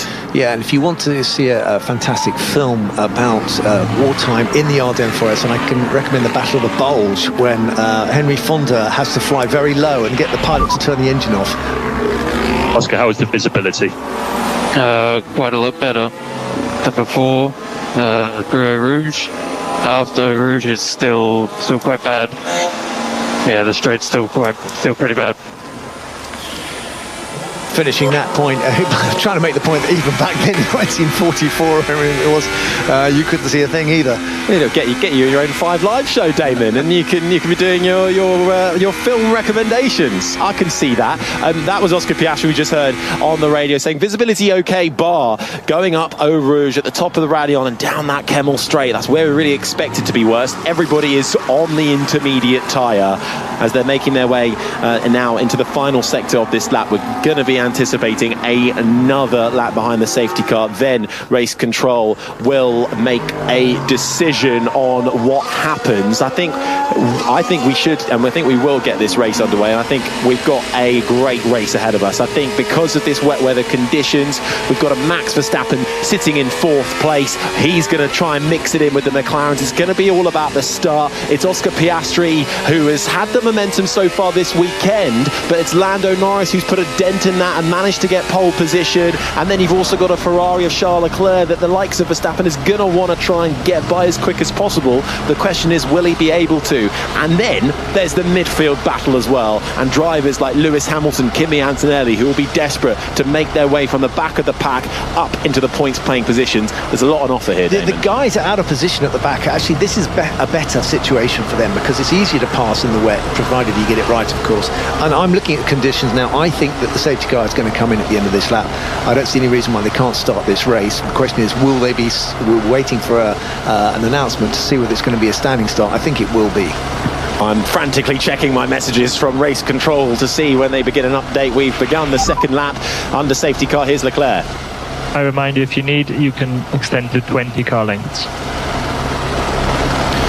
Yes, so that's in reference to normally you can't drop back from the car in front of you by a distance of more than 20 car lengths. But due to the nature of this track and the difficulty with the visibility, for this moment in time, the FIA have made special dispensation and you will be allowed to drop back further than the 20 car lengths. Yeah, so why would you want to drop back? You sometimes want to drop back from the car in front so you can get some speed up, because if the car in front is going too slowly, we're watching a replay and onboard footage of a Williams. They seem to be going flat out into the spray, and that's a good example. I think he's got an opportunity to do some fast running rather than just tooling around behind the safety car. Yeah, it's actually you can normally drop back by about 10 car lengths, but they've extended it to 20 to make those provisions, and I think that's what we saw from the Williams driver there, just trying to get exactly a bit more temperature up into those tyres, as we are now on lap 2 of 44 of the Belgian Grand Prix.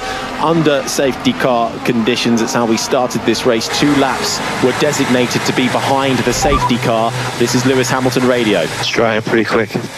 Copy it. Okay, it's drying pretty quick. Hamilton wants to go racing, and so do we. Absolutely. I think this is clearly ready to go. The question we've got to ask, and they will be asking, is how many laps into this race will they looking at changing over to slicks? It's the big question that they'll have to face in this race. Of course, the normal requirement for them to do pit stops is changed because they've already started on the intermediate. Once they make a tyre change, that counts as a tyre stop. So the normal rules of having to try 2 different compounds doesn't apply. The question is, they've got this harder compound to try, which they were going to use if it was dry. It had 2 steps bigger from between the hard tyre and the medium tyre. So there's a huge gulf between the tyres that you can use for the race. Will they come in and go to medium tyre? The right side of the grid still a lot wetter than the left. Yeah, it's not side to side equal. Yeah, that's clear on the video. That's important from Lando Norris, though, because the pole side, as you're the driver, is on the right-hand side, the wetter part of the surface, as Lando Norris is indicating it. So he doesn't want a standing start. We started lap 3, so we were due 2 laps under the safety car. We've continued on for another one. I'm surprised about that, actually, to be frank. I mean, his complaint is right in essence, but unfortunately, it's just hard cheese if the pole side is actually not. It's still got water on it. I mean, it is, eventually it comes down to just how the water flows over the track. They've got these slots actually on the grid. If you look closely, if you're actually there in Spa, you can see they've cut grooves in the track so the water drains away from the start line. So it's quite an odd feeling when you go over that line, because the wheels slightly speed up and you get this vibration as you go over the slots in the road. But Lando is not happy about the fact that his side of the grid looks wetter than it does on the other side.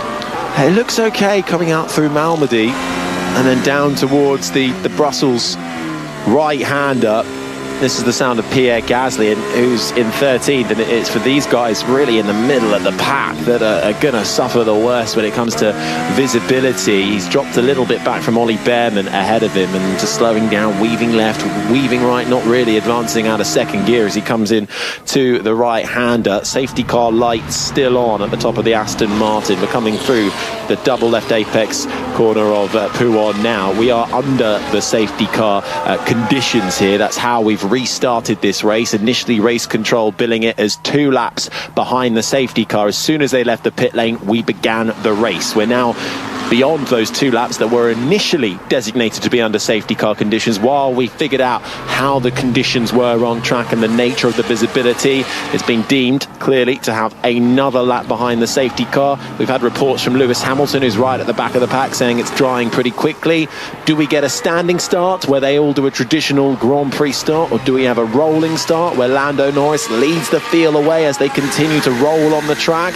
Lando Norris is very much pushing for a rolling start. That would benefit him from pole position. He's saying on the radio that one side of the grid, the pole side of the grid, is still a lot wetter than the other side. Yeah, I even saw a dry patch actually going down to Stavlo out of Piff Paff back there down at the bottom of the hill, that where the high side of the track is and the sun has been on it. It's already started to look like that light grey track, which indicates it's dry, but still spray coming off the cars currently as we stand, and no indication as to whether or not this is going to be another lap behind the safety car or not. I mean, I'm quite surprised by this. I think that the conditions are not treacherous anymore. I mean, it's not any more treacherous than it is to race in the wet. We're watching how close Lando Norris is to the back of the safety car. Yeah, he almost overtook him there. I think we didn't see the actual shot, but I think he's been running over his grid position to try and lift some water off of it as much as he can.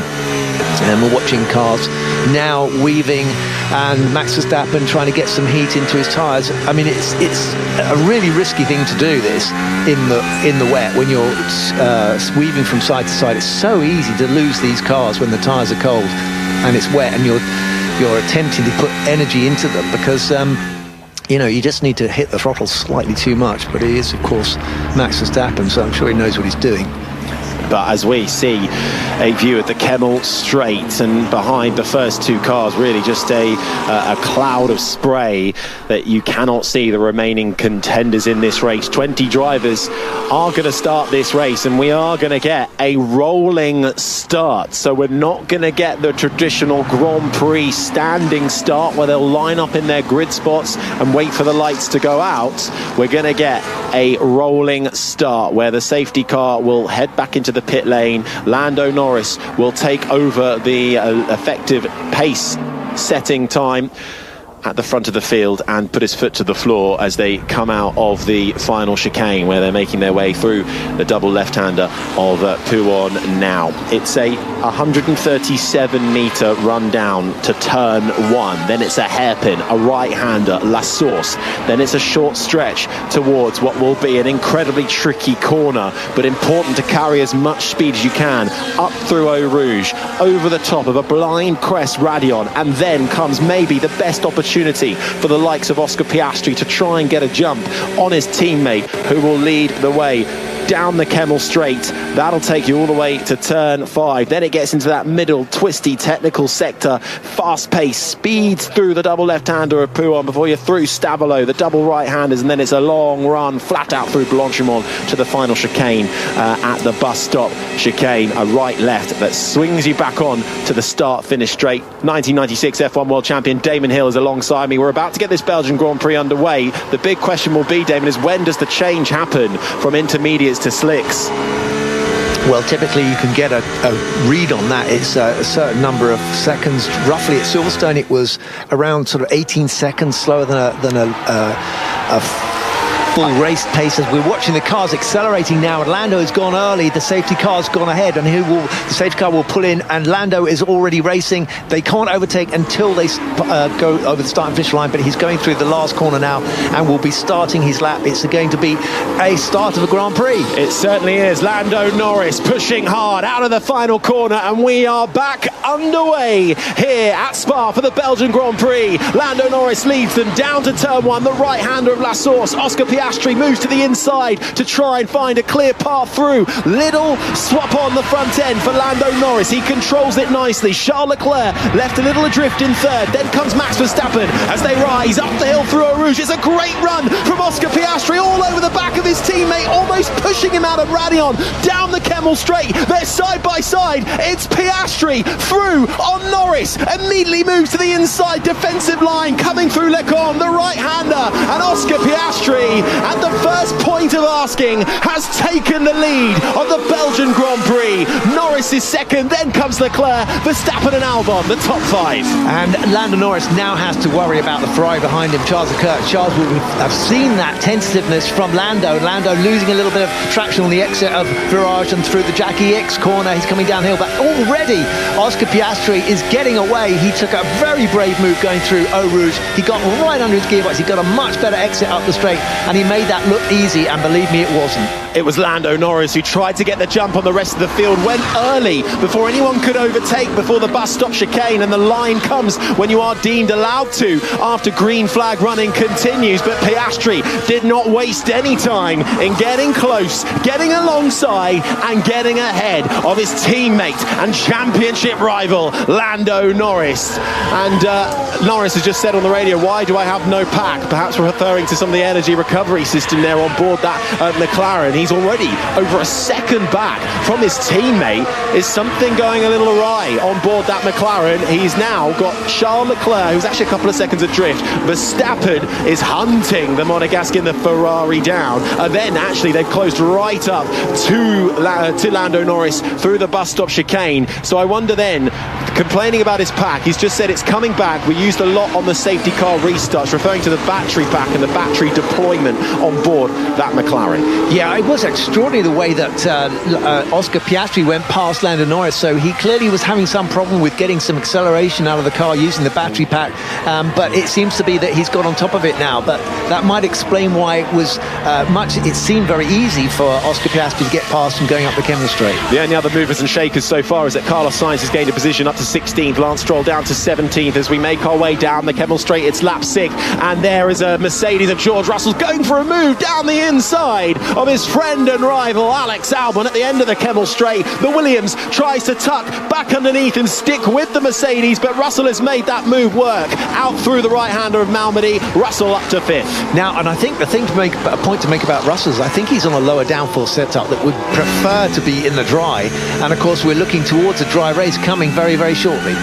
Piastri leads by over a second. Norris is second. Then comes Leclerc, Verstappen, now Russell the top 5. Albon is 6th, Tsunoda 7th, ahead of Hadjar and Lawson. Bortoletto rounds out the top 10. Then comes Ocon and Behrman, with Gasly and Hulkenberg and Colapinto the top 15. Carlos Sainz is now 16th, ahead of Lewis Hamilton, who's made a move on Stroll up to 17th. Stroll falling back. Antonelli will be next to try and get through on the Canadian and the Aston Martin. Fernando Alonso right at the back of the field in 20th place. But are we about to see a move for 3rd though, and the final rostrum of the podium if he can hold on to it? Max Verstappen is hunting down the Ferrari of Charles Leclerc through the flat out left-hander of Blanchimont. While those two fight, Norris looks like he's actually caught a little bit up to the back end of our leader Oscar Piastri as we head into the bus stop chicane. Yeah, he definitely has got to within a second, but of course he won't be using the DRS in these conditions. They'll have to wait for the track to dry a bit more, and we'll wait for that indicator. But at the moment, Lando definitely has found his feet again. He's had a little bit of a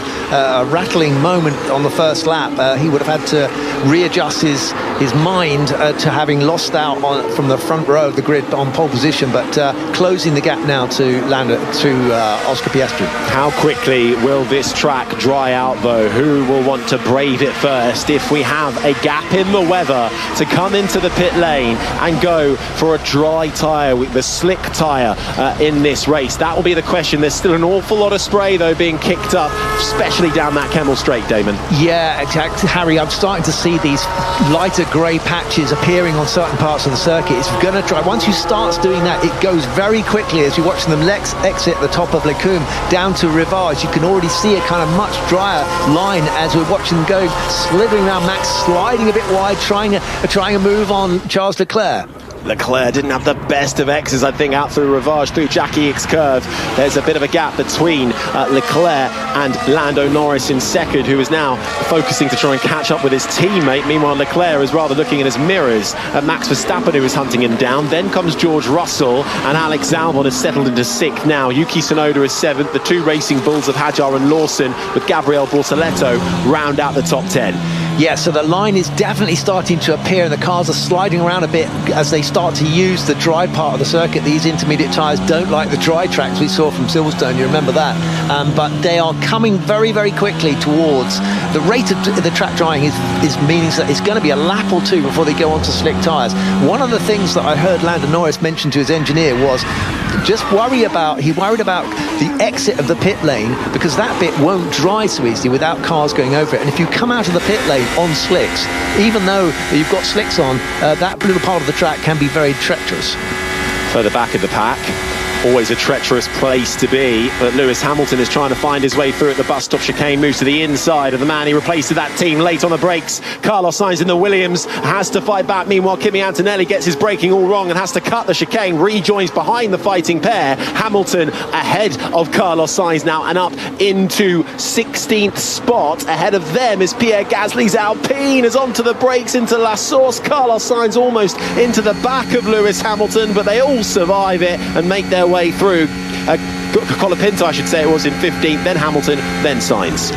Yeah, they all have a lot of fun down at the back there. It's quite concertinaed up, so there's lots of opportunities. If you're in a car like the Ferrari that Lewis Hamilton is, the pace is slightly better, and he should be able to make progress through those cars. And we saw them sliding around and taking opportunities. And I think Kimi Antonelli didn't gain an advantage by cutting the corner, but he slotted back into where he was in the first place. Lovely move from Lewis Hamilton round the outside through Lecombe on Franco Colapinto's Alpine. Alpine are struggling this weekend so far, and that is Hamilton now up into 15th spot. Colapinto running hugely wide at Rivage, and is that going to allow Carlos Sainz to try and find a way through? The Spaniard, who was in the top 5 for the sprint race yesterday, had a really terrible qualifying and is now trying to make amends, but he'll want to dispatch the Argentine racer and the Alpine ahead of him as quickly as possible and stick with Lewis Hamilton. Okay, it's this lap or the next lap where they're going to be going on to slick tyres. I cannot see why they're going to stay for much much longer on these intermediates. They're not getting the grip out of the tyre on the dry part of the circuit as they can do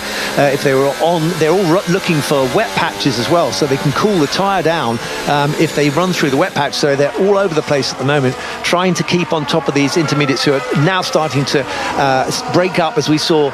Was that Colapinto getting a bit of a tank slapper on there? But just about holds on to it though, as there is a dry line emerging through the flat-out left-hander of Blanchimont. Hamilton has now caught it to the back of Nico Hülkenberg and dives down the inside of the German who he was fighting with at Silverstone in similar conditions to try and get a podium. Hülkenberg held him up at that stage. Not such the case here in Spa, and for 14th place it goes to Lewis Hamilton, who will now set his sights on Pierre Gasly's Alpine. Oscar Piastri still leads, lap 9 of 44. He's got 1.2 seconds on his teammate Lando Norris. Then comes Charles Leclerc, who still cannot get rid of the sound you're hearing now. Max Verstappen along the Kemmel Straight, closing up to the back of Leclerc, but not close enough to make a move. Russell is 5th ahead of Albon. Tsunoda 7th and closing in on Albon. Then comes Hadjar, Lawson, Bortoletto, the top 10. Ocon and Behrman, the two Haas drivers, are 11th and 12th. Then comes Pierre Gasly in 13th, which he is very much under pressure for by Lewis Hamilton. Then it's Hülkenberg, Colapinto, Sainz, Antonelli, Stroll and Fernando Alonso. All 20 drivers still in this one as the track continues to dry. Yeah, and the interesting thing is the lap time has got stuck on 2 minutes. It got down to about 1 minute 58, I think, Oscar Piastri early on, but then of course the tyres start to degrade. These intermediates are starting to look a bit rooted. We're looking on board at Lewis Hamilton. His left front is getting a little bit grainy, and there'll be literally the balls of rubber will be starting to accrue on the surface of the tyre, making it very difficult to get the car to stick. It starts to slide around a bit. He's trying to get the tyre to cool down by running through the wet bits, but now they're not getting the grip that they can get out of a slick once they're onto the dry bit. Yeah, and hearing on the team radio, the likes of Kimi Antonelli back in the pack has been told to look for water where you can, as Lewis Hamilton makes it look easy down the inside at Stavolo and gets through on Pierre Gasly's Alpine. He's taken him a little bit longer than I think he would have liked, having started 18th. He is now up to 13th, and next stop will be Ollie Behrman's Haas, but that's about 3 seconds up the road. But Hamilton looking quick around here in changeable conditions like this. Lewis Hamilton really shines. Let's see how high up the order he can get with pit stops to come. What tyre do you go on to, and when will be the question. Piastri leads Norris, Leclerc, Verstappen, Russell, the top 5. It feels like it might not be too far off already. Understood. Just the straight to turn 5 is wet. That was Oscar Piastri's radio, and we can see, Damien, there is a visible dry line up through Eau Rouge, but it is this Kemmel Straight where the water starts to pick up again. The spray coming off the back of Charles Leclerc's Ferrari into the helmet of Max Verstappen. Yeah, but that won't be so much a problem, because what happens is once you get to the higher speed sections of the circuit, even if it's wet on slicks, you've got so much downforce with these cars that it breaks through to the track surface and it gives you the grip you need. But I'm looking at the lap times, they're actually going slower and slower. They're actually a second a lap slower than they were the previous lap. Charles Leclerc scrambling around on his intermediate tyres, trying to find the grip, and these intermediate tyres wearing away as well with every lap that goes by. Into the left-hander of Peugeot, Max Verstappen tries it around the outside, almost makes contact with Charles Leclerc's rear right tyre, has to ease off the throttle one by one through there at the best of times, but certainly in these conditions. But Leclerc is rather holding up Max Verstappen now as the two McLarens disappear off into the distance. Okay, I'm going to put a gamble. I'm going to put a bet on Max Verstappen coming in now to go onto slick tyres on this lap. That's what 1996 F1 world champion Damon Hill thinks. Let's see what happens. He's got a couple of corners left. It is Piastri has a 1.5 second lead over his teammate Lando Norris. Then it's about 7.5 seconds back to Charles Leclerc, who is desperately scrambling to keep Max Verstappen behind. Do any of the McLaren drivers come into the pits? No, both McLaren staying out. Charles Leclerc next through the bus stop chicane. The pit lane entry is just after the chicane, or in the middle of the chicane, I should say. And Damon, you're not going to be able to get a refund on that one because Max Verstappen stays out. He stayed out, and you can see the tyres are literally falling to pieces now. I thought I saw bits of tyre coming off some of the tyres earlier on. And actually, Charles Leclerc goes wide at La Source hairpin, and Max Verstappen has now got the run on him. But actually, Charles has got better grip on the exit, even though he went very wide. It looked like Max was going to get past him, but now he's right up his gearbox as we go through Eau Rouge, and will get the run run up the Kemmel Straight. I wonder if Verstappen maybe, if he didn't have the grip or was just biding his time to try and get the slipstream down that long over 700-metre Kemmel Straight, looks to the inside of Charles Leclerc, but no, he can't do it. He was side by side. Meanwhile, there was a move happening in the background. I think Liam Lawson is all over the back of his teammate Isaac Hadjar. I don't know if it's the downforce, but my God, my tyres are gone. That was Charles Leclerc, and he's saying his tyres are gone. The downforce good, tyres gone, as he tries to turn that Ferrari into the long, sweeping off-camber right-hander of Rivage. Then comes Jackie Ick's curve that flicks you out to the left and downhill now towards the fast double left apex corner of Pouhon. Leclerc lives to fight another day for now. There is a dry enough line. I am surprised that they're staying out as long as they are. I promise you there will be massive amount of grips. If they had slick tyres on, I would come in and put a set of mediums on at least. But it's such a long lap here, Damon, isn't it? You do not want to be on the wrong tyre for an entire lap. That could really cost you if you make that gamble first, right? And that first sector is, and now we're seeing that's where the water is on the Kemmel Straight. If you are losing so much time there, it almost negates, doesn't it, if you come in the next lap after? So I can it's see that grip. risk and reward. Harry, I'm looking at this and I can see bits where the slick tyre would stick like glue. If you can just get that tyre on now, it's time to go, guys. A couple of mini fastest sectors from the likes of Lando Norris and Ollie Behrman coming through the middle sector, so they've still got a little bit of time in their tyres. We're coming into the bus stop chicane once more, the right hander. If you continue right, you come into the pit lane entry, which almost revolves around the final chicane and then draws parallel with the start-finish straight. Leclerc holds on in his Ferrari coming into La Source now, as Lewis Hamilton is told to come into the pits. He is going to box. He's down in 13th. He's got nothing to lose. And if anybody can read the conditions, it's Lewis Hamilton, a 7-time world champion, as the Ferrari crew await him. Well, this is the cue for everyone, because what they'll do is they'll just watch what happens to Lewis, and if he shows any signs of being able to stay on the track, then everyone will just pile into the pits. So this could be a very busy pit lane coming up at the end of this lap. Medium tyre goes on for Lewis Hamilton, who will fall to the back. Gasly comes in, Hulkenberg comes in, Alonso comes in. Those at the back of the field coming in to change to dry tyres as the track dries out. But is it dry everywhere? The front runners will see how the likes of Lewis Hamilton get on in the first and second sectors and then make a call for the likes of Oscar Piastri, who leads this race and is ahead of his teammate. If the orders are to follow, then he will get priority as to when to come into the pit lane. Or do they double stack, and does that cost Lando Norris extra time? He's got 10 seconds the gap between Norris and Charles Leclerc. A pit lane loss here is around about 18.5 seconds under green flag conditions, maybe a bit longer in the wet conditions or the slightly damp conditions that we have at the moment. But Hamilton, we'll see how he's getting on in that middle sector. Really, he's coming through the middle of it now, and he's just set a purple mini sector. I think now is the time to move on to the dry tyre here. We'll see. Oscar Piastri will have the first call. He will come to the pits first. What does the man who leads the Drivers' Championship do with his teammate right behind him? It's a tough call for McLaren here. Piastri comes into the pits. Norris stays out. Piastri in. Charles Leclerc has just been called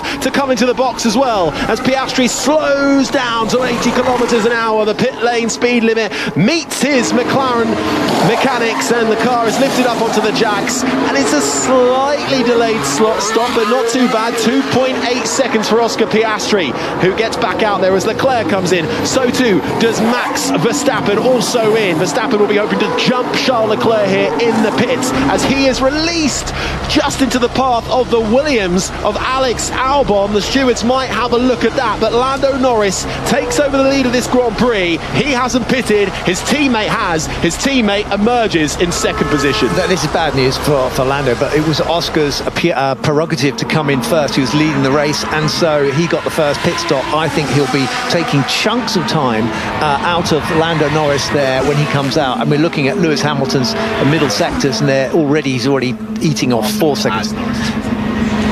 Lap 13 of 44 here, and the first pit stops have been made to switch from that intermediate wet tyre to go to the dry medium tyre. Lando Norris has had to stay out. They couldn't bring both cars in at the same time. Lando Norris would lose too much time.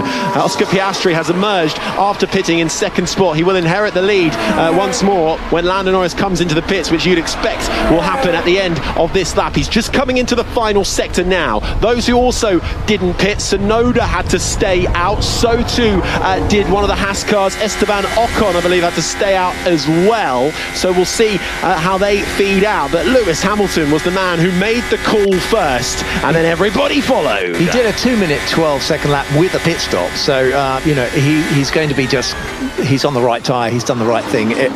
This is what's going to happen now is... what the interesting thing will be, what is the gap between Piastri and Lando once Lando gets out and gets running? What about a hard tyre? We try to go to the end. What about a hard? Would you take it now? I need an answer quick.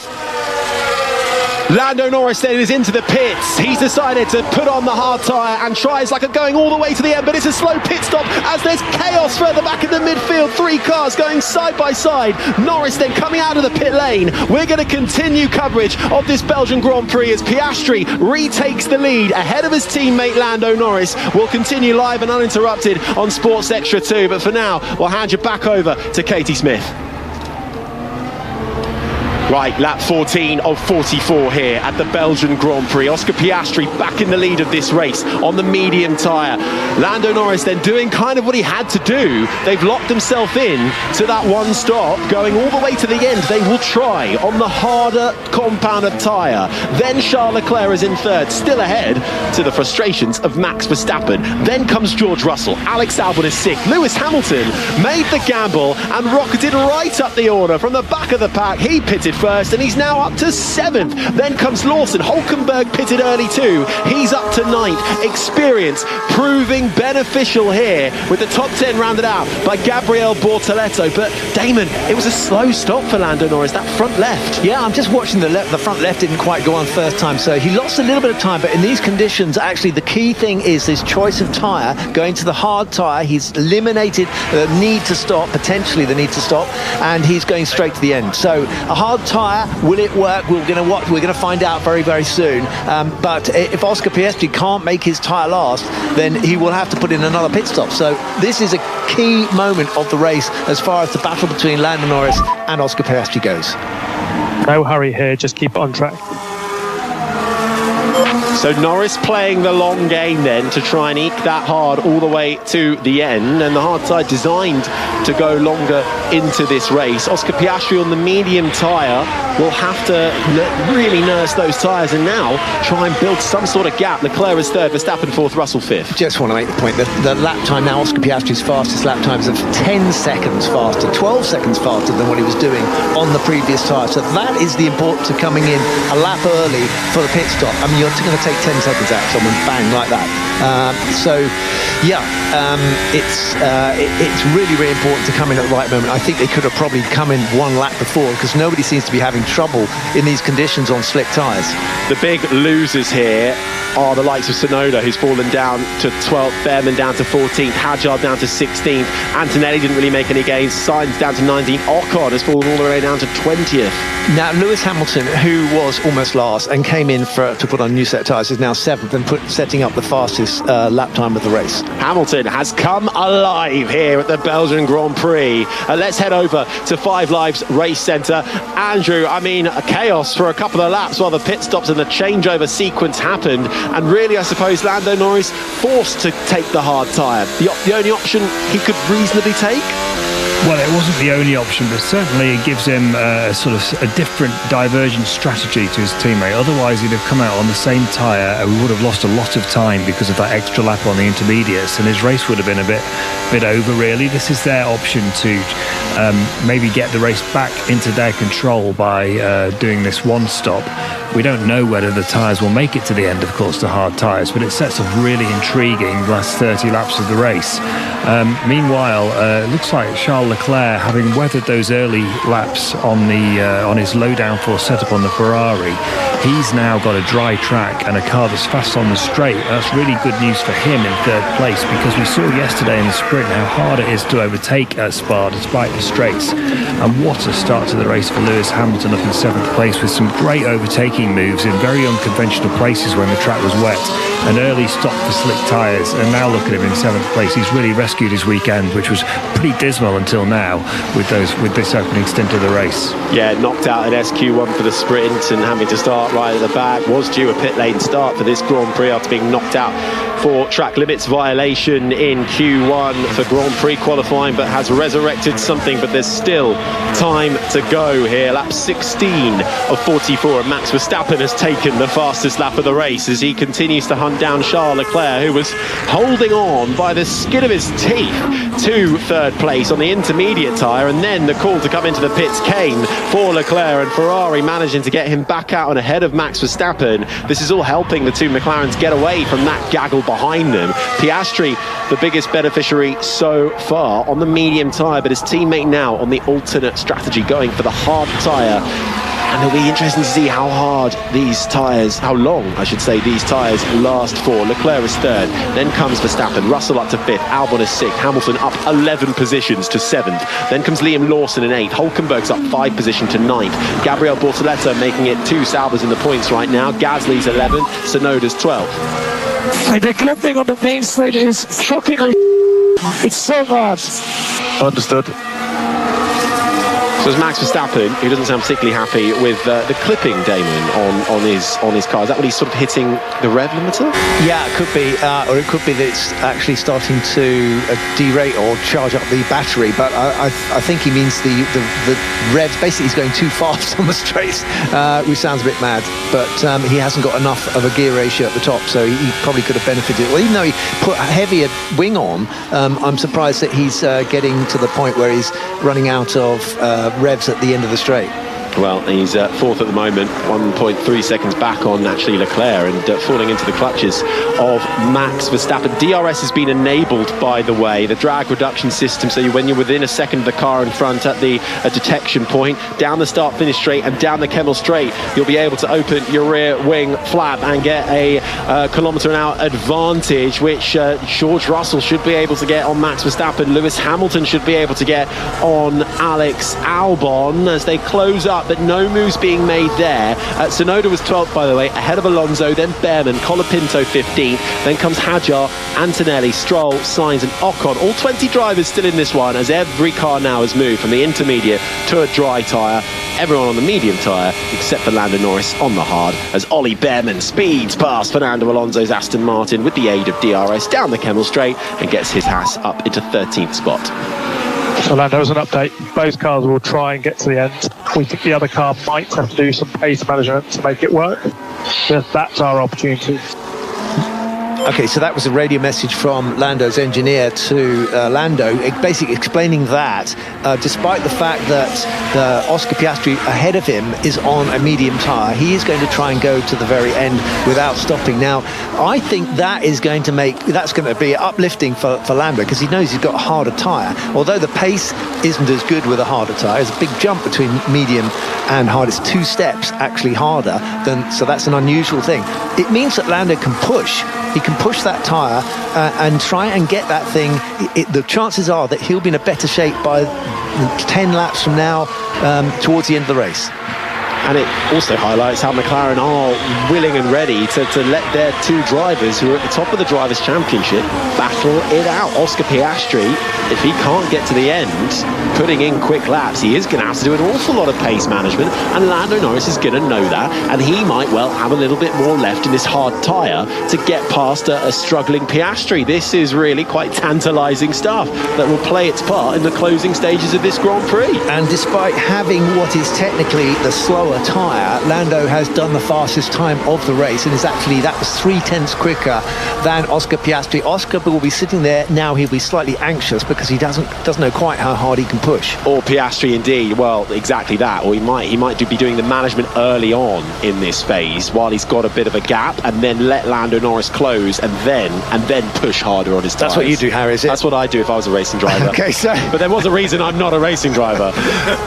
Yeah, so anyway, they've got 8 points. The gap is 8.7 at the moment on lap 18 of 44.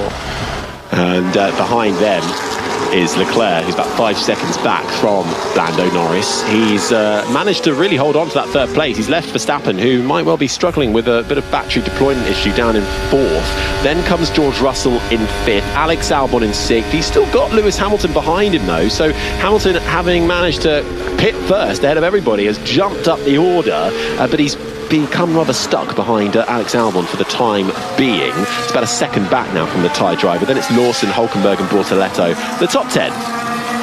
Yes, well, that advantage was only really when everyone else was on the big advantage was only when everyone else was on the intermediate tyre and he was on the slick, and now everyone's settled down and changed tyres, so now they've all got slicks on, and Lewis is having the same problem as we saw in the sprint, actually, whereby there was, you could challenge, but it was very difficult to pass.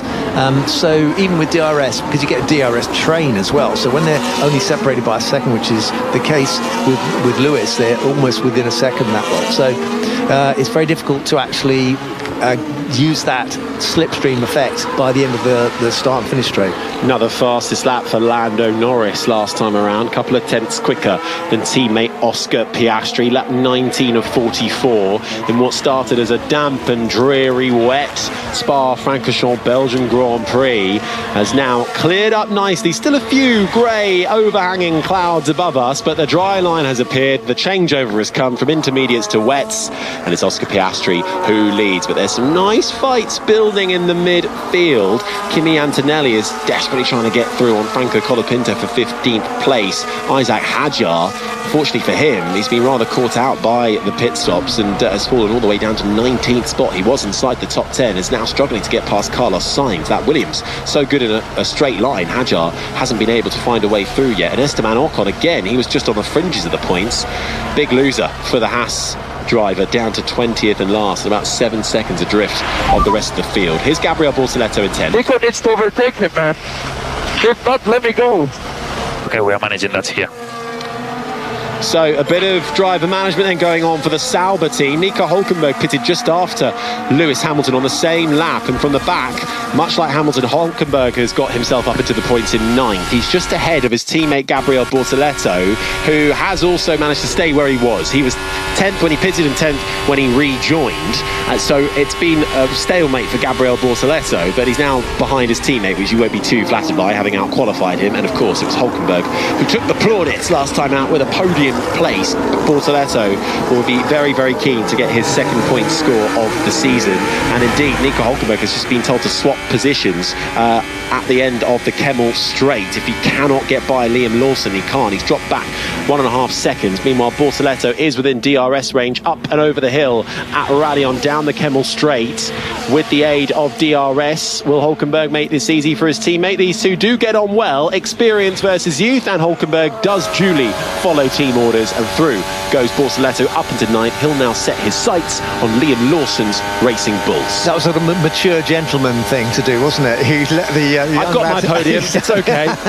Yes, basically it was very easy the way that Bortoleto got past Nico Hulkenberg, and Nico probably thinking to himself, well, I'll tell you what, you think you can do better, let's see what you can do and I'll stick on your tail. As I speak, Lando Norris has done another fastest lap, which is a good 0.4 of a second faster than Oscar Piastri. The gap has come down to 8.2 seconds. Lando seems to be very happy on these tyres, and they should be durable. They should be able to get him to the end of the race without too much loss of performance.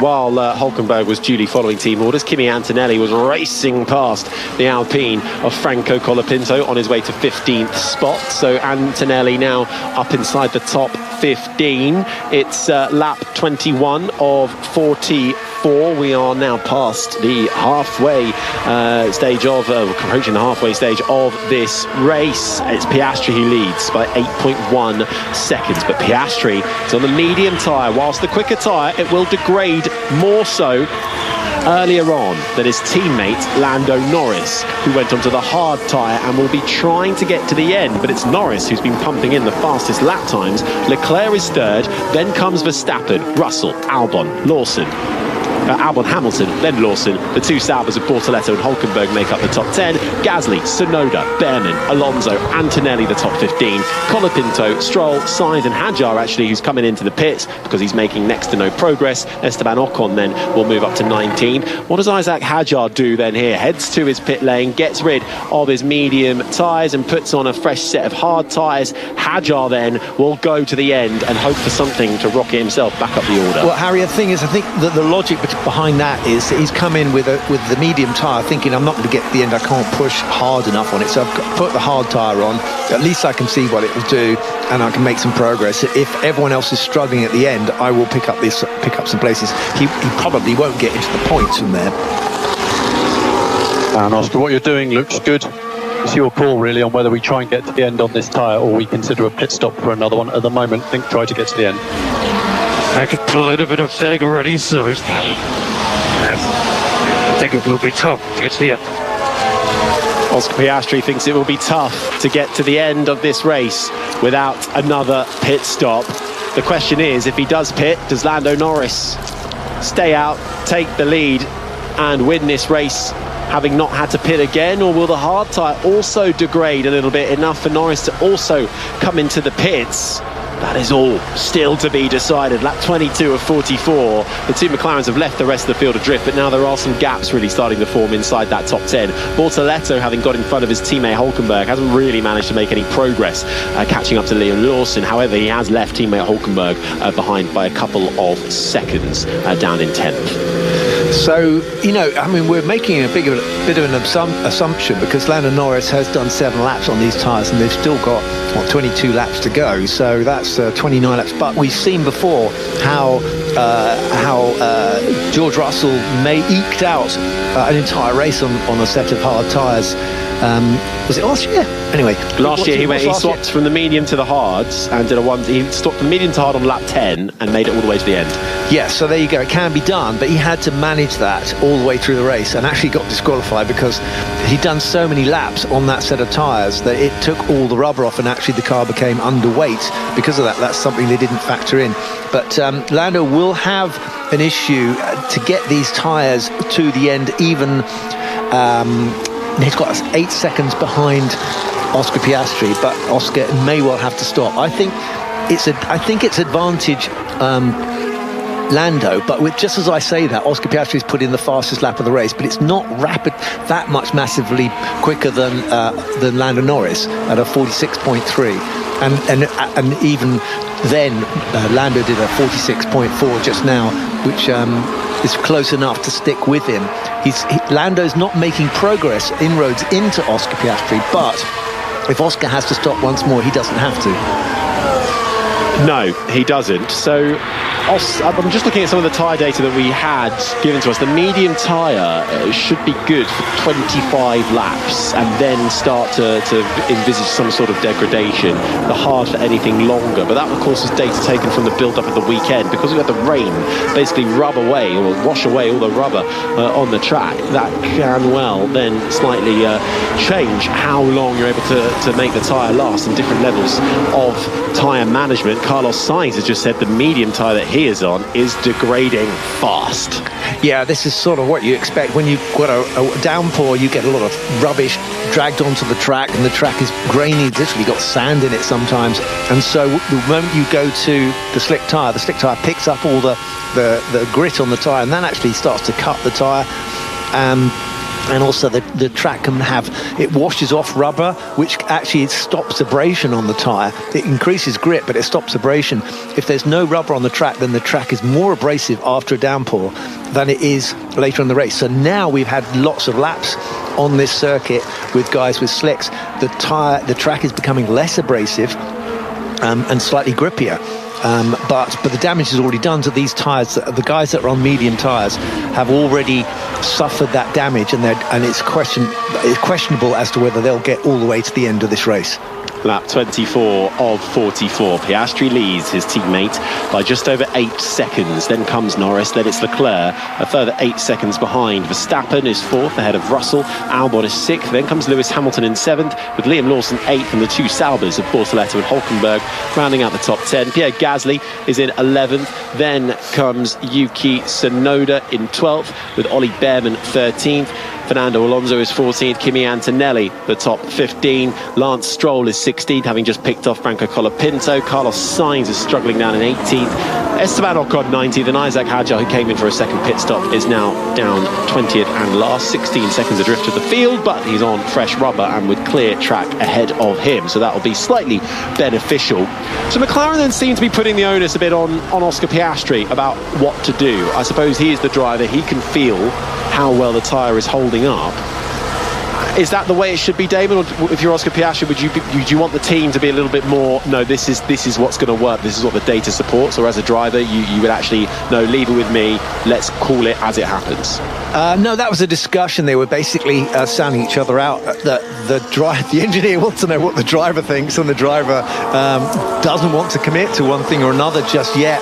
He's letting the engineer know that, I'm going to have to work really hard to get this tyre to the end of the race. He's doubtful as to whether or not he can do it. But of course, you've got to make a decision, because it's no good getting to within 10 laps. It's too late to do the pit stop now. So if he's going to do it, he needs to do it sooner rather than later.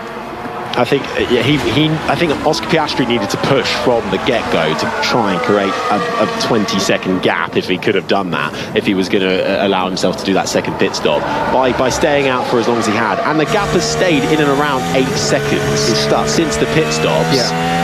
He's just going to have to do as much management as possible to hold on to that until the end. Otherwise, he's going to lose out on another win to his teammate Norris, possibly. Well, as you say, that Lando's just done another fastest lap. He's getting faster and faster. As the fuel comes off, these cars, they get quicker as the car gets lighter. The fuel actually goes into the atmosphere and comes out of the tank. The car gets lighter, and the tyres are staying good for him to be able to keep pushing. What you get is a changeover effect. If there's high degradation on the tyres, then that compensates for the fuel coming off, and the lap times don't get any quicker, because despite the fact the car is getting lighter, the grip from the tyres is also dropping off. But at the moment, Lando is looking strong where he is, but he's unable to make any inroads into Oscar Piastri. So we will find out sooner or later. You'll find out, because we'll find out, we'll be able to tell you, because Oscar Piastri will start putting in some quick laps, because he'll want to use up that tyre. And if he's made a decision to go to a hard tyre, but then he will come out 10 seconds behind Lando Norris, and then he's got a bit of a race on his hands. He hasn't currently got pit stop is about 18 seconds loss. So actually, if he came in now, he'd come out behind Charles Leclerc, and then he'd have to get past Charles as well. We've seen it's so difficult to pass round here, and as we saw last year, George Russell that one stop with the hard tyre at the end, while he had a battle on his hands, and he won on the road, and he couldn't be overtaken by the chasing teammate of Hamilton and the McLaren, I think it was, of Piastri. So if Piastri does pit and is able to then rocket right up to the back of Lando Norris again in time before the checkered flag, it's not going to be a slam dunk, but he's going to be able to find a way through and pass his teammate. So this is a lot for Oscar Piastri to navigate while moving at 300 kilometres an hour around Spa-Francorchamps. Last lap around for Piastri, a 1:46.4. Lando Norris, a 1:46.1. So whilst they continue to ebb and flow, and that gap has just nudged under 8 seconds for the first time now between Piastri and Norris, is this the bit where Norris starts to push a bit more, where Piastri starts to feel the degradation coming in slightly? Leclerc third, Verstappen fourth, Russell the top 5, with Albon in 6th, Hamilton 7th. Then comes Liam Lawson, the two Saubers of Bortoletto, and Nico Hülkenberg the top 10, with Gasly, Tsunoda, who is rather stuck. I'll tell you what, there's a big old queue behind Pierre Gasly right now, who is really proving the cork in the bottle here for Yuki Tsunoda, who is 12th, Ollie Behrman, then comes Alonso, then Antonelli. All of those cars are stuck behind the Frenchman in the Alpine, with Stroll, Colapinto, Sainz and Ocon having their fight at the back of the pack. And if you're wondering why Harry was giggling when he was reading through the list there, it's because I wasn't able to speak. I just swallowed a large piece of Kit Kat. Chocolate. That's some sort of snack, because this has been going on for some time now. I'm glad producer Paddy got you a bit of snack, and I didn't get anything. You didn't get anything? No. But anyway, I managed to wolf that down, but I hadn't quite finished it. But sorry, Damon. I caught you unawares. I didn't realise you were just finishing off that. It was a large one of those chunky ones, so it took a bit of chewing. We're watching this. Norris has gone. The gap has suddenly gone up to 9 seconds. Something has happened here. I don't know quite what's going on. Oscar Piastri still leading. Lando Norris is now gone up to 9 seconds back, so something's happening at a slow lap, a 1:47.6. Piastri then has managed to get that gap slightly back up over 8 seconds. Piastri pushing and responding to his teammate Lando Norris. We know the McLarens this year, one of their strong suits is they've been good with their tyres and keeping them in check for longer than their rivals. But now we've got two drivers from the same team battling it out for the championship on different compounds of tyre.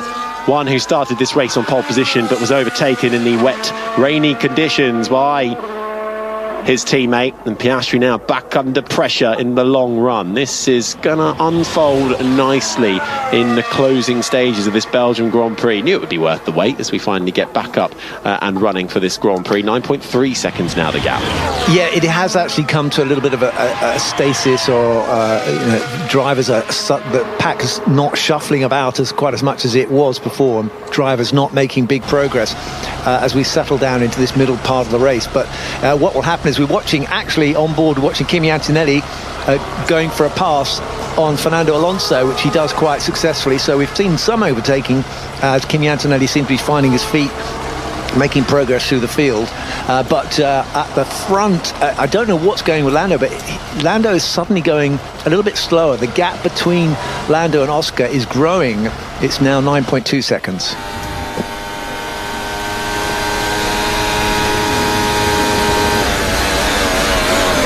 Well, Carlos Sainz has just come into the pit lane by the way, languishing down at the back, so he's decided to come in and change his tyres to go onto the hard tyres.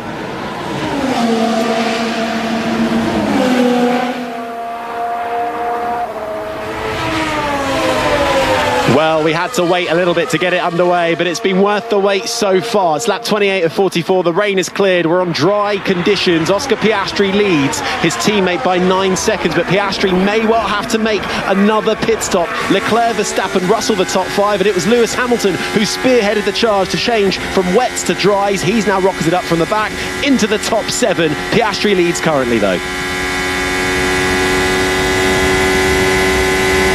Lap 28 of 44, and it is Piastri who's now just about holding that gap at 9 seconds. Last lap around for Piastri, a 1:46.2. Lando Norris is a 1:46.3. Then Leclerc, Verstappen, Russell, and that DRS train just outside the top 10. How is it getting on? Tsunoda is not making any progress to get past Gasly. I feel a little bit for Tsunoda. Didn't get the pit stop priority, and unfortunately has now found himself from inside the top 10 down in 12th, having had his best qualifying as a Red Bull driver, and is rather stuck behind an old incumbent of the second seat at Red Bull, Pierre Gasly. And just behind that train, though, Kimi Antonelli has suddenly found some pace. He's started to put in purple sector times for this lap. So let's see what happens to Kimi. Does he scythe his way through the next 3-4 cars? This is a battle. This is Alpine, this is Red Bull, this is Haas, this is Mercedes, all fighting it out for the same piece of tarmac, but they're not fighting it out for any points at the moment. It's all over 11th place, with Tsunoda 12th, Behrman 13th, Antonelli 14th, with Fernando Alonso lurking in the distance as well. Lando Norris crosses the line to start lap 29, chasing his teammate, and he's just set another fastest lap. So Norris is taking life out of that tyres and has got that gap now back down under 9 seconds, but not by much.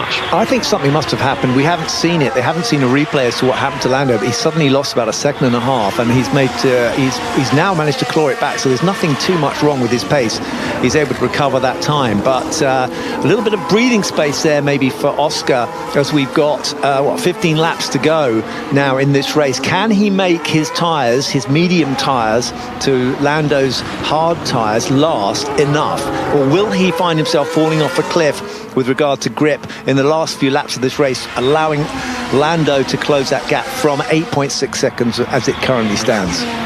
Colapinto has come into the pits down in 18th spot. Ocon then moves up to 17th. So Alpine, it's been a pretty torrid weekend for them so far. The team that languish right at the back of the Constructors' Championship. And Colapinto then back out, having put on a shiny new set of boots in the form of the medium tyre to try and find some pace towards the end of this race. It'll be in a battle with Carlos Sainz, who he comes out just behind. Gap at the front, 8.5 seconds. Piastri leads Norris. We're all waiting with bated breath to see if Oscar Piastri can hold on here and not have to make another pit stop. or indeed if the hard tyre is really having its paces taken out of it by Lando Norris, perhaps more so than it needs to, with a fastest lap after fastest lap from the Brit. Looking down through the field, we've got Lewis Hamilton is now within DRS zone of Alex Albon, so he's got an opportunity maybe to close in and move up another place. We saw the switch from the Saubers, where Bortoletto was allowed to go past Nico Hülkenberg, but he's not really making any progress, any further progress into Liam Lawson. No, but he has dropped Hülkenberg a bit by about 5.5 seconds. And Hülkenberg has got 6 seconds to Gasly. So actually Pierre Gasly is really doing the Sauber driver a bit of a favour by keeping Tsunoda and Behrman at bay. Those guys in a fierce battle in that midfield. Really only a couple of points separate the likes of Sauber, Racing Bulls, Aston Martin and Haas. Literally a point between all three of them. Yeah, doing a bit of a rear guard action. He'll definitely want to hang on to that 10th place, Nico Hülkenberg, although he's letting his teammate get away from him. He will not want to let Pierre Gasly get that or sneak that point off him just in the last few laps of this race. So Fernando Alonso has pitted and gone on to a medium tyre once more and feeds back out in this race in 17th position ahead of Sainz, Colapinto and Hadjar. All 20 drivers still in this one, which is quite an achievement really when you think about the chaos at the start with the weather conditions. Yeah, very good. They're obviously very good drivers. Some may say. Fernando Alonso was on the medium tyre and put on another set of medium tyres. This is all quite telling for how Oscar Piastri is doing, although he will have the benefit, of course, of clear air ahead of him.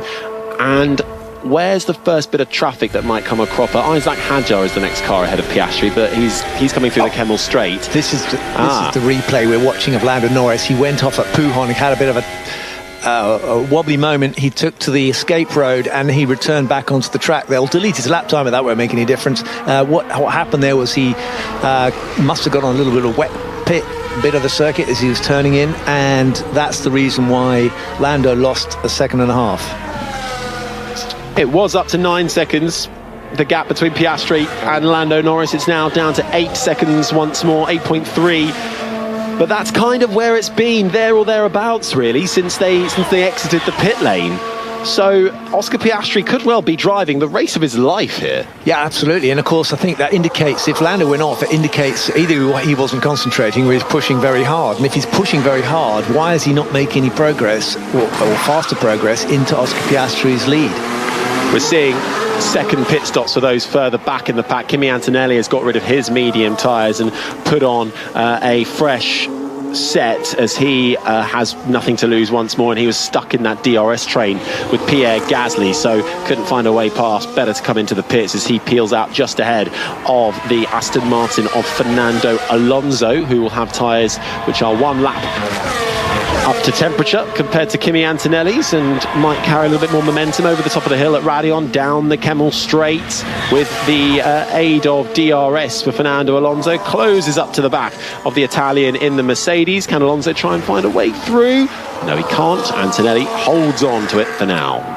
Well, with 12 laps to go, I have to say that I think Oscar Piastri is not going to come in for a new set of tyres.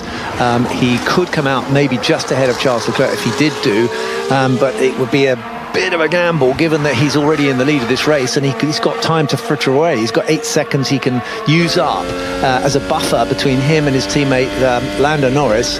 And of course he will maintain and extend his World Championship lead if he stays where he is now. Yeah, really impressive drive so far from Oscar Piastri. If he does hold on to it, he will extend that championship lead to 16 points. Came into this weekend with an 8-point advantage, with Lando Norris taking back-to-back wins.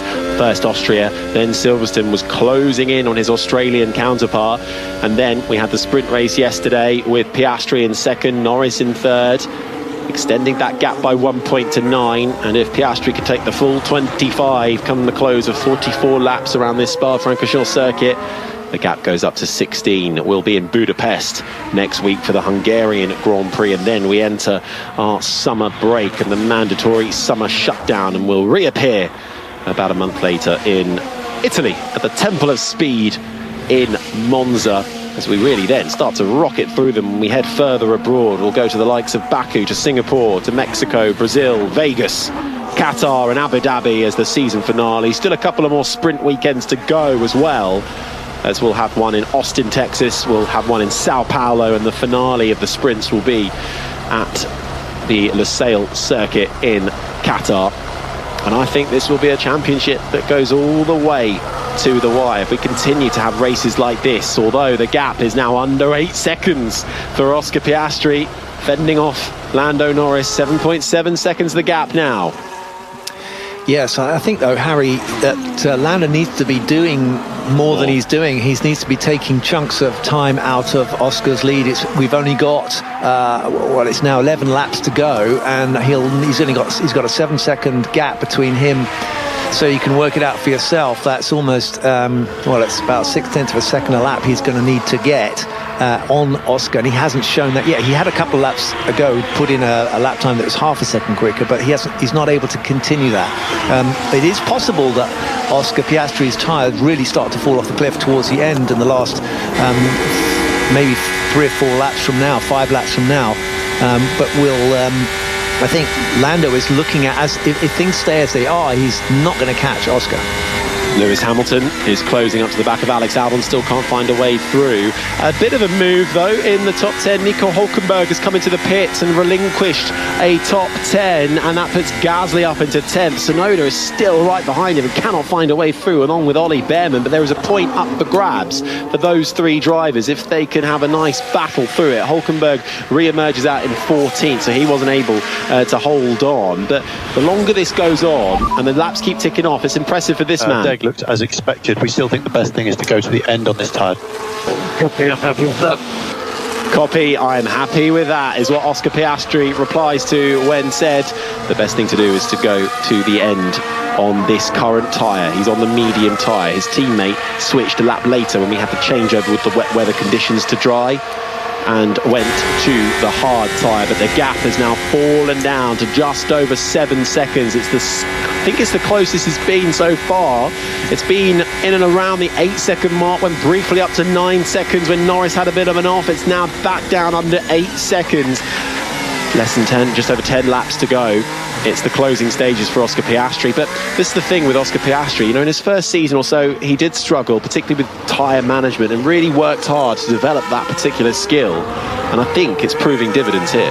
Yeah, he's a smart kid. He's learned a lot over the winter, and he's making progress. If you were to draw a line, you'd have to say that Lando's line has kind of plateaued, and Oscar's is still going up in terms of finding pace and finding out what he can do as a driver. It was a courageous move. We've seen him do some pretty courageous and decisive overtaking maneuvers as well. So we're watching Lewis Hamilton with his DRS open, trying to get Alexander Albon up the hill to the Kemmel straight up to the Lecombe, but he's stuck a little bit behind him, even though he's only half a second behind him. Just getting a replay here of Lando Norris locking up his front right as he goes into the La Source hairpin, turn 1. We're getting a nice look at his tyres and how good those hard tyres are, the white-walled rubber, and the gap teeters back over 8 seconds between Piastri and Norris. Piastri's trying to hold on here. Meanwhile, nice bit of racing action between Sauber and Haas. Nico Hülkenberg, against his old team, slides past Esteban Ocon with the help of DRS down the Kemmel straight. Hülkenberg with fresh boots on up to 14th. Ocon down to 15th with Kimi Antonelli, who has the fastest lap of this race. He was saying Antonelli's upped his pace. Well, it's just taken a slight scupper because he's now stuck behind the Frenchman in the Haas ahead of him. Yeah, well, these guys are on fresher tyres, so Nico Hülkenberg decided he couldn't go to the end. So some people have decided it's best to just bite the bullet, get a new set of rubber on and see what you can do. So, but Hülkenberg back down to 14th. He was up in 10th place. Piastri leads, 7.9 seconds the gap. Here's his second place man, Norris. These tyres are getting tricky. You need to keep the focus. Don't push the braking as hard as we have been. You're naturally quicker. Okay, tyres are getting tricky, is what Will Joseph reports to Lando Norris, with a bit of driver feedback as well. There's two different tones going on the radio there, isn't there? Piastri's versus Norris's. Yeah, a little bit of driver coaching in a race. I think that he is feeling some sort of custodianship over Lando there, Will Joseph, in the sense that the lock-up was a big loss of time for Lando, and maybe he felt the need to say to him, listen, you don't need to push so hard. But actually the truth is he does. He needs to push really hard because he's not making any inroads into Oscar Piastri's lead, and Lando is going to have to accept that he's going to come at this current pace, he's going to come second, and Oscar is going to extend his lead in the World Championship. Less than 10 laps remain here at Spa-Francorchamps. Piastri leads 7.5 seconds the gap to Lando Norris. Charles Leclerc 11 seconds adrift in third, ahead of Max Verstappen. Then comes George Russell in fifth. Alex Albon is sixth, still keeping Lewis Hamilton at bay in seventh, with Lawson in eighth, Gabriel Bortoleto ninth, and Pierre Gasly doing a sterling job of keeping Yuki Tsunoda at bay. And a lovely move from Kimi Antonelli round the outside at the end of the Kemmel Straight through Lecombe, gets ahead of Ocon, but then Ocon sweeps back underneath him, and the Frenchman, with more experience than the Italian in the Mercedes, bites right back. And lovely fighting there from Ocon and Antonelli. Ocon winning out on that one. It's a shame it's only over 15th spot, but we're about to see how Antonelli set it up down the Kemmel Straight with the aid of DRS, picks a side. Esteban shows him the racing line. He went in deep and wasn't able to make the second apex, and of course, as you said, Esteban Ocon, old hand, seen it all before. He knew how to get the place back. Yeah, lovely work. He is outside the points though. Gasly occupies the final point scoring position in 10th. Tsunoda still with him, so is Behrman. Stroll 13th, then comes Hülkenberg, Ocon, Antonelli still right behind Ocon in 16th. Alonso with a race to forget down in 17th. Then comes Carlos Sainz equally with a race to forget down in 18th for Williams. Colapinto is 19th, and Hadjar, having been inside the points, I think he'll be very bitterly disappointed with how his Grand Prix has turned out, down in 20th and last, having made a second pit stop earlier than everybody else to just get himself out of a bit of traffic. 20th and 11 seconds adrift. Lando knocking on the door of it. It's actually just gone into the 6-second gap, 6.9 seconds behind him. He took half a second out of Oscar Piastri on that last lap, but he's really going to have to focus now if he's going to make any progress, and make much bigger steps than that if he's going to get onto the gearbox of Oscar Piastri. Last lap around for Norris, a 1:45.9. For Piastri it was a 1:46.5. Norris trying to put all his might and effort into closing that gap. Could he do it and wait till the final lap of the race? We're on lap 37 of 44. Is this one going to go all the way to the final lap before the checkered flag flies, or has Oscar Piastri driven a superb race so far? Managed the tyres well, made the calls when it mattered, made the move when it mattered to overtake Lando Norris.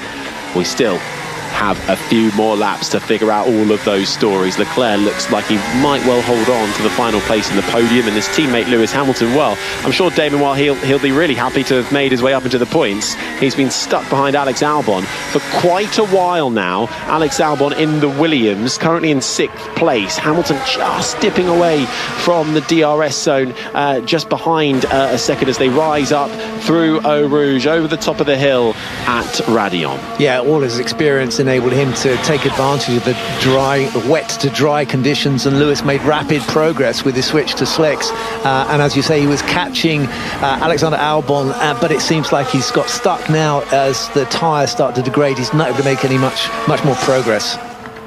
Lap 37 of 44.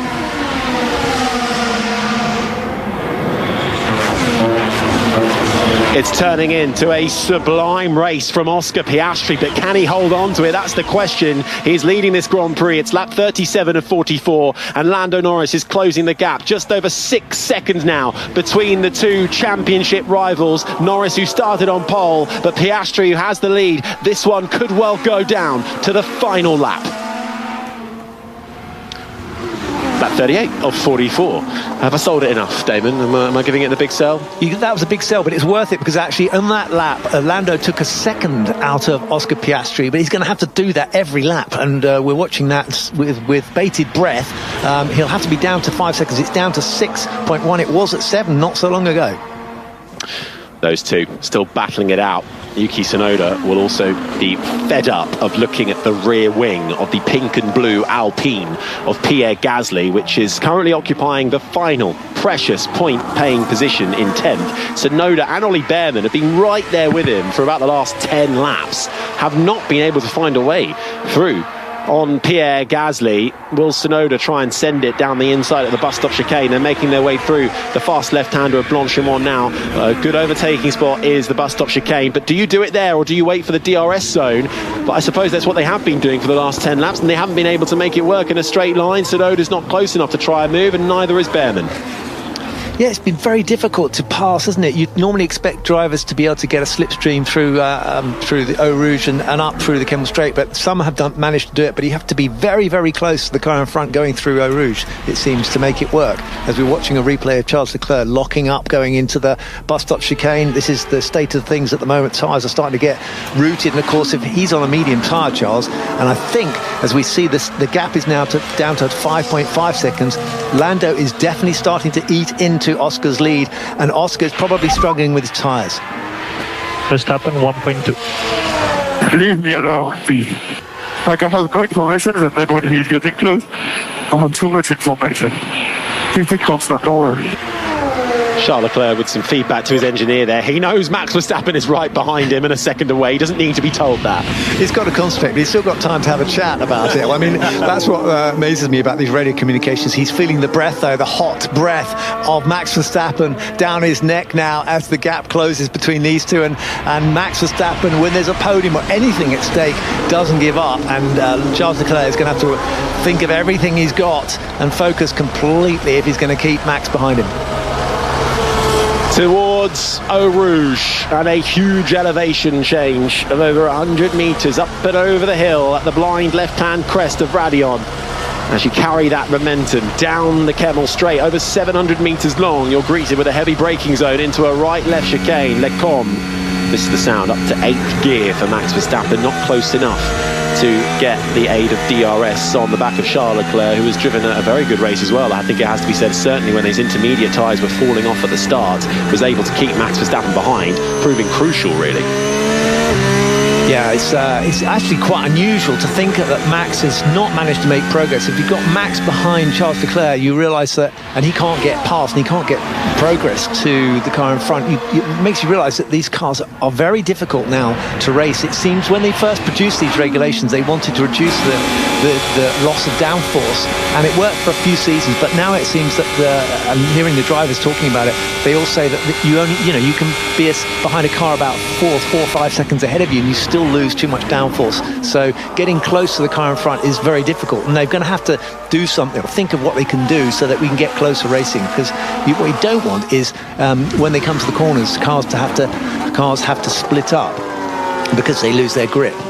No, and you talk about getting close to the car in front of you. Well, while Tsunoda's been stuck behind 10th place Gasly, Behrman nearly made a move at the end of the Kemmel Straight on Tsunoda. So Tsunoda's just falling back into the clutches of 12th place Behrman in the Haas. Meanwhile, at the front of the field on lap 40 of 44, the gap between Oscar Piastri, who leads this race, and his teammate Lando Norris is now under 5 seconds for the first time in this Grand Prix. They're on different tyres. Oscar Piastri really eking out his medium tyres, while quicker at the start of a stint. They'll degrade sooner. The harder tyres, while slower overall, meant to last you longer. This is going to be a close battle. Has Piastri just driven superbly here, or is it now going to come undone in these closing stages with Lando Norris? Yeah, he's going to be definitely thinking about the fact that Lando is eating 0.6 of a second out of his lead now every lap, and you've got 4 laps to go. Of course, you don't need 4 seconds. You only need to about 3 seconds, and then he'll be within his DRS zone. So if Lando can get to within a second of... We've got some already. The rain developing around the track, currently clear. We're monitoring.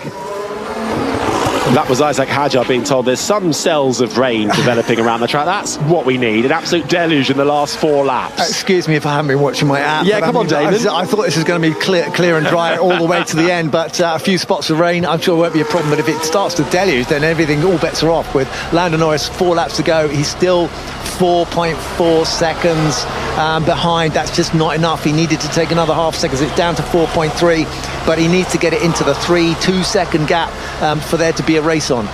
A bit of traffic would have given Piastri a slight bit of reprieve. Piastri managed to clear Isaac Hadjar's Racing Bulls pretty quickly. Lando Norris through the bus stop chicane has just managed to get Isaac Hadjar as he now exits out of La Source. So Norris now and Piastri both clear of the traffic. The next bit of lapped car traffic they'll have to worry about will be Franco Colapinto, but he's all the way down past Lecombe and out through Malmedy, so I don't think that will be a worry before the checkered flag flies. So it should be clear track for both the leader Piastri and the chaser Norris until the end of this Belgian Grand Prix. We had to wait a while for it to get started, but I'm so glad it did, with Leclerc really adrift of the top two. Those fighting Ferrari and Red Bull cars in the early stages under the intermediate tyre really allowed the McLarens to escape up the field. The gap less than 4 seconds though now, just teeters under for Piastri and Norris. And Yuki Tsunoda is within a second of Pierre Gasly for that final point as well, so we'll have to watch that. That could be a bit of excitement. He's down to 7/10 of a second now of gap, 6/10 of a second gap to Gasly for Yuki Tsunoda, who's out of the points currently.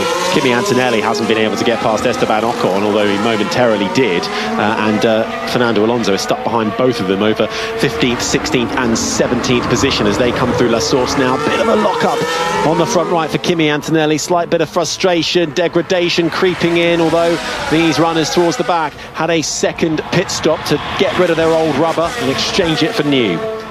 So the gap now down to 3.7 seconds with Lando Norris, so he's getting close to that DRS zone. He needs to really take out a bit more than he's doing though at the moment, so I'm sure he's pushing. It's going to be extremely tight at the finish, but will he get within a striking distance of Oscar Piastri? It's looking doubtful at this rate. Oscar Piastri has been so level-headed. He's been putting in really consistent lap times. He hasn't had a massive drop-off. It's been Lando Norris who is really having to dig deep here and find big lap time to close that gap. Piastri, I've not seen him. There's not been a massive drop-off in his times. Let's hear from him on the radio. Weather update. Could be a few drops in turn one in the last couple of laps. Not currently expecting it, but not impossible. And we hear no response to that radio message from Tom Stallard, Oscar Piastri's race engineer. 3.2 seconds the gap now. Do you know what? If I was his engineer, I would leave that radio message alone. I wouldn't be bothering the driver right now. If it's going to rain and you know it's raining, then you can tell him. As a driver, what do you want to hear right now? You don't want to hear anything. You don't want to. You're Charles Leclerc. Like Charles Leclerc, leave me alone. What was it? Who was that? Kimi Raikkonen, leave me alone. I know what I'm doing. I was thinking of that actress. What I'm saying, I just want to be alone. I'll leave you with that one. Marlene Dietrich, that's the one. Oh, that name was on the tip of my tongue. I just didn't quite. The famous F1 racing driver, Marlene Dietrich. But anyway, there's been a string of people who want to be left alone. But right now, Oscar Piastri would like to be left alone by Lando Norris, but he's not being left alone. He's being pressed and pushed right up to the last few laps as we cross the line with only 2 laps to go. 2 laps to hold on to this for Oscar Piastri. 3 seconds the gap between Lando Norris as Piastri makes his way towards La Source. There comes his papaya teammate of Lando Norris into the right-hander now. Oscar Piastri looking for his 6th win of the season. Lando Norris looking for his 5th win of the season. I've got to say, that looked very cumbersome coming out La Source, hairpin there for Lando Norris. It did, didn't it? He's actually, so that could be the rain that we've seen there. We heard them talking about, because he came out of there and he looked really slow, and he's lost a second on Piastri. That one corner, I think. Has that just saved the day? You're right. The gap has gone right up to almost 4.5 seconds when we were at 3. Has that just saved the day for Oscar Piastri? If he was just able as well to continue with the lap times he's doing, he might well have it, and that might well prove to be the saviour for Oscar Piastri and Lando Norris. Was it a bit of rain? Was it lack of grip from the tyre to the asphalt around this just over 7-kilometre track here at Spa-Francorchamps? Jackie Ickx is going to be waiting with the checkered flag, a Belgian motorsport hero, but who will he wave it at first? Well, we know now, don't we? Because actually Lando has actually backed off, and he decided he's called off the fight. He's not able to make progress. I don't know what happened at La Source, hairpin there, but as we're coming up to the final part of the race, I think Lando has actually conceded defeat. when I say defeat, he's come second in the Grand Prix, but he's lost out to Oscar Piastri in the World Championship, as we're watching Oscar Piastri now approaching the last corner. Coming through the bus stop chicane for Oscar Piastri, Lando Norris falling 5 seconds behind now as he embarks on the final lap of the Grand Prix. No mistakes needed from Oscar Piastri. Smooth, concise racing. Even he has a little bit of a wobble coming out of La Source. I wonder if there is a little bit of a raindrop there, but he's managing to hold on to it as he rises up through Eau Rouge. Yeah, Lando really lost a lot on that exit of the lot on the previous lap, so he's way adrift now, so we pretty much know it, barring some stupid mistake by Oscar Piastri, which we don't expect from him. I don't think there's anything that's going to happen more for these guys at the front, but looking back down the grid, we've got Lewis Hamilton is within a second of Alexander Albon, but he's been there before and not managed to make it, so it looks like we've got basically a result here. I'm looking back down, we've got Behrman is 11th and within half second, but I think he's just been... Has he made his way up? He's just managed to get through. Yeah. He's got past Tsunoda, yeah. Unfortunately for Tsunoda, it's not been the point score he was hoping for, having had his best qualifying result as a Red Bull driver, started inside the top 7. But the way it's played out from wet to dry, and those who came in to pit first, those who had priority to pit first over their teammate, the leading driver, always gets the priority. Tsunoda was not that driver and fell foul of it, and now down in 12th, Behrman in 11th, and still Gasly though, and I think he'll be rather pleased if he can hold on to that point. If Gasly can get it, it'll be 2 points scoring drives in a row after 6th place in Silverstone. But back at the top for Oscar Piastri, through Blanchimont one last time, down towards the bus stop chicane. He came into this weekend looking strong. He said it was his favourite track. He didn't get pole, but he made the move when it counted. He read the conditions well, and it's Oscar Piastri who takes the win of the Belgian Grand Prix. Lando Norris will settle for second. It's 1-2 for McLaren as Piastri extends his championship lead. Norris fighting all the way, but in the end didn't have enough lap time to put it in, and the checkered flag came too soon. Leclerc holds off Max Verstappen for the final podium. Verstappen 4th, with George Russell rounding out the top 5. And I have to say, Damon Hill, I think that was a really impressive drive from Oscar Piastri. Yeah, he took the advantage early on and he held on to it, and of course took a brave decision to stick with those tyres. He must have managed those tyres and looked after them like they were Ming vases. Probably not a good expression, but anyway, he looked after his tyres, and he's very happy. We see him raising his fist and shaking his fist. Great afternoon, really good. Let's go. Really good job, mate. Really good. Nicely done. Nicely done. That's about as ecstatic as you get from Oscar Piastri. He's a very cool driver. We're seeing more emotion coming out from Oscar Piastri. He was so glum and rather angry after Silverstone, after that 10-second time penalty, rather took the win away from him and gave it to Lando Norris. And now, you just heard him there, pretty happy with that one. He's parked up in Parc Fermé. Lando Norris emerging alongside him, as well as Oscar Piastri just tries to lift himself up using the halo and put that steering wheel back into play. Leclerc 3rd, good podium for Charles Leclerc, for Max Verstappen, it's just off the podium for him. George Russell in 5th. Alex Albon with good points for Williams in 6th, ahead of Lewis Hamilton, who's somewhat salvaged his day. Liam Lawson back in the points for Racing Bulls. Gabriel Bortoletto takes his 2nd point score in his Formula 1 career with 2 points in 9th, really helping Sauber out, and Pierre Gasly with a wonderful drive to hold on to that final point scoring position in 10th as Piastri runs over to his team and celebrates.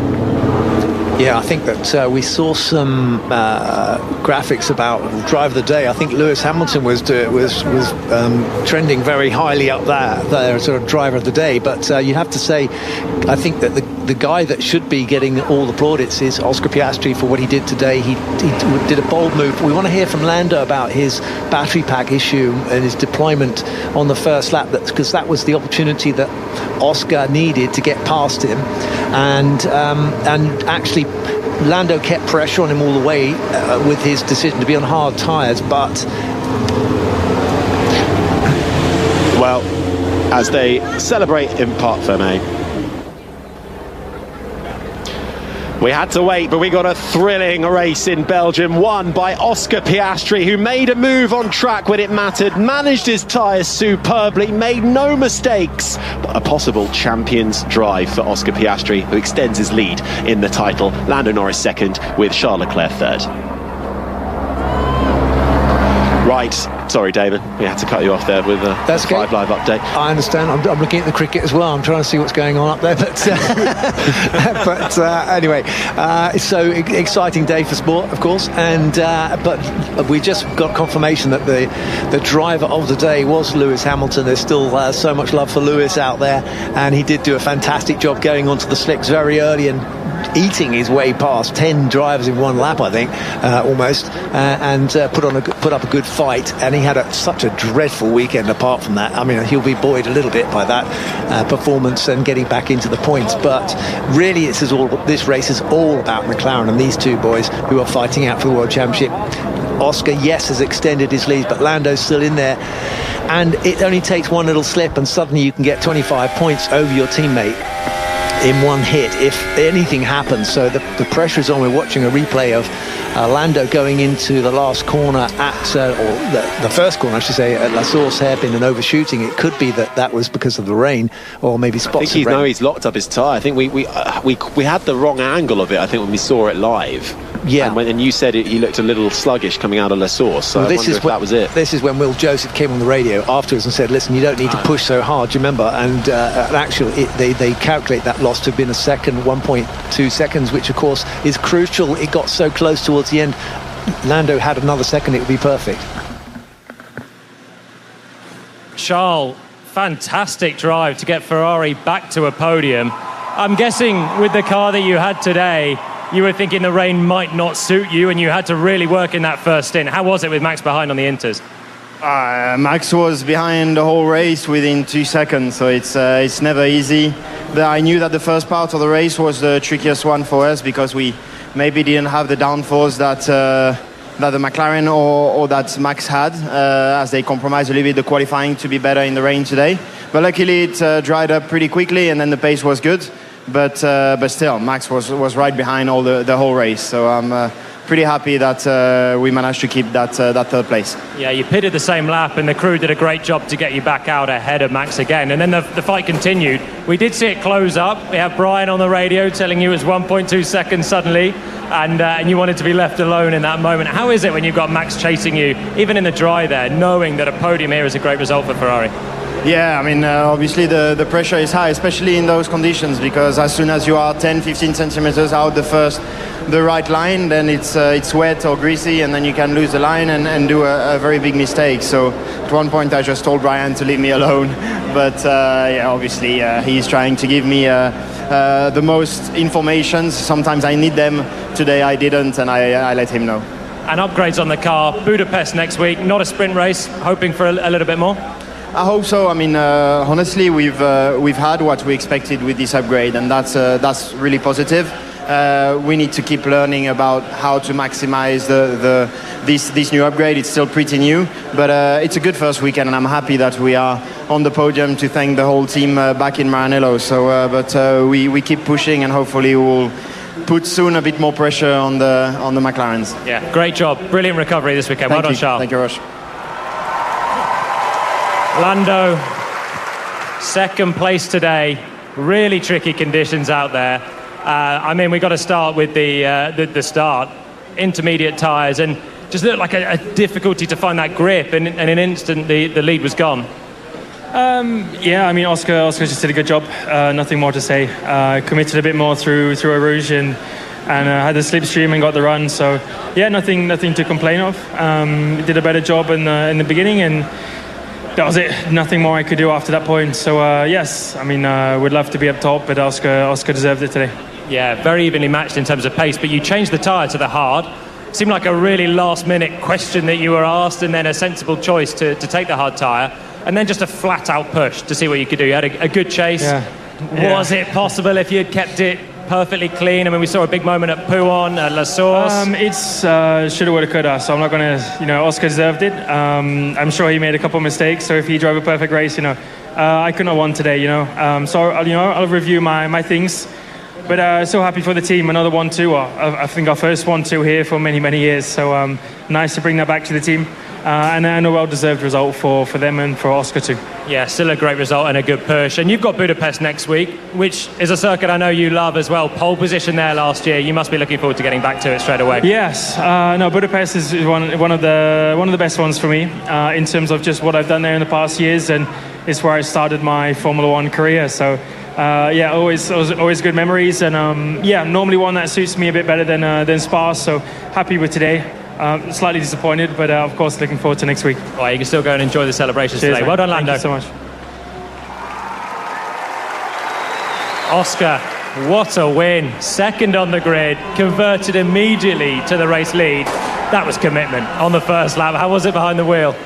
Lively, very lively. I knew that lap 1 was going to be probably my best chance of winning the race, and I got a good exit out of turn 1, and then lifted as little as I dared through Eau Rouge, and then it was enough. So the rest of the race we managed really well.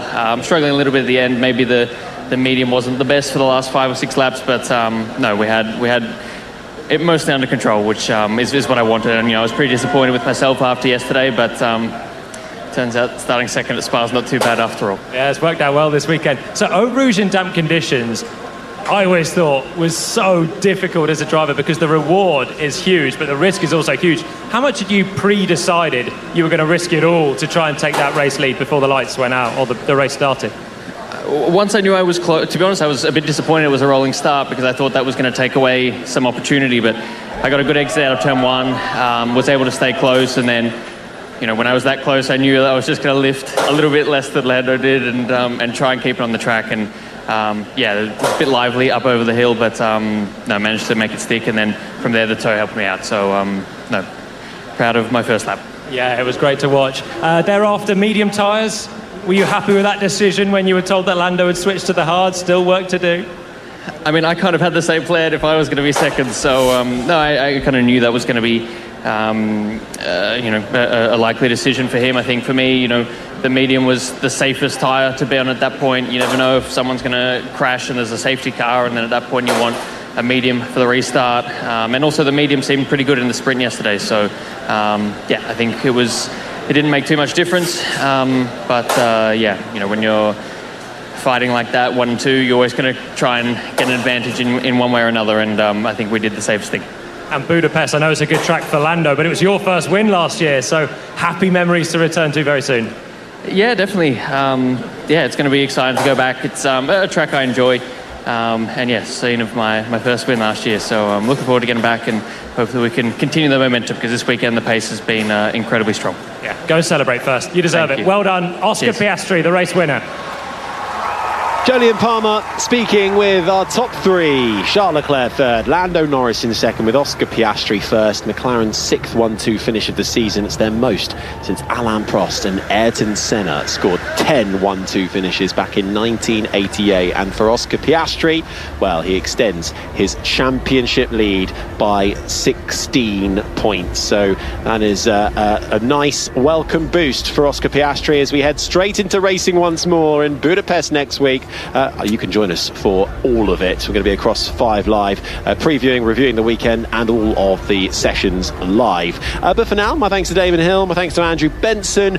Me and Damon and I are going to do a Checkered Flag podcast now and review all of that, which will be on your BBC Sounds feed a little later on today, and we'll keep abreast of it. Thank you very much. This has been an IMG production for BBC Radio 5 Live.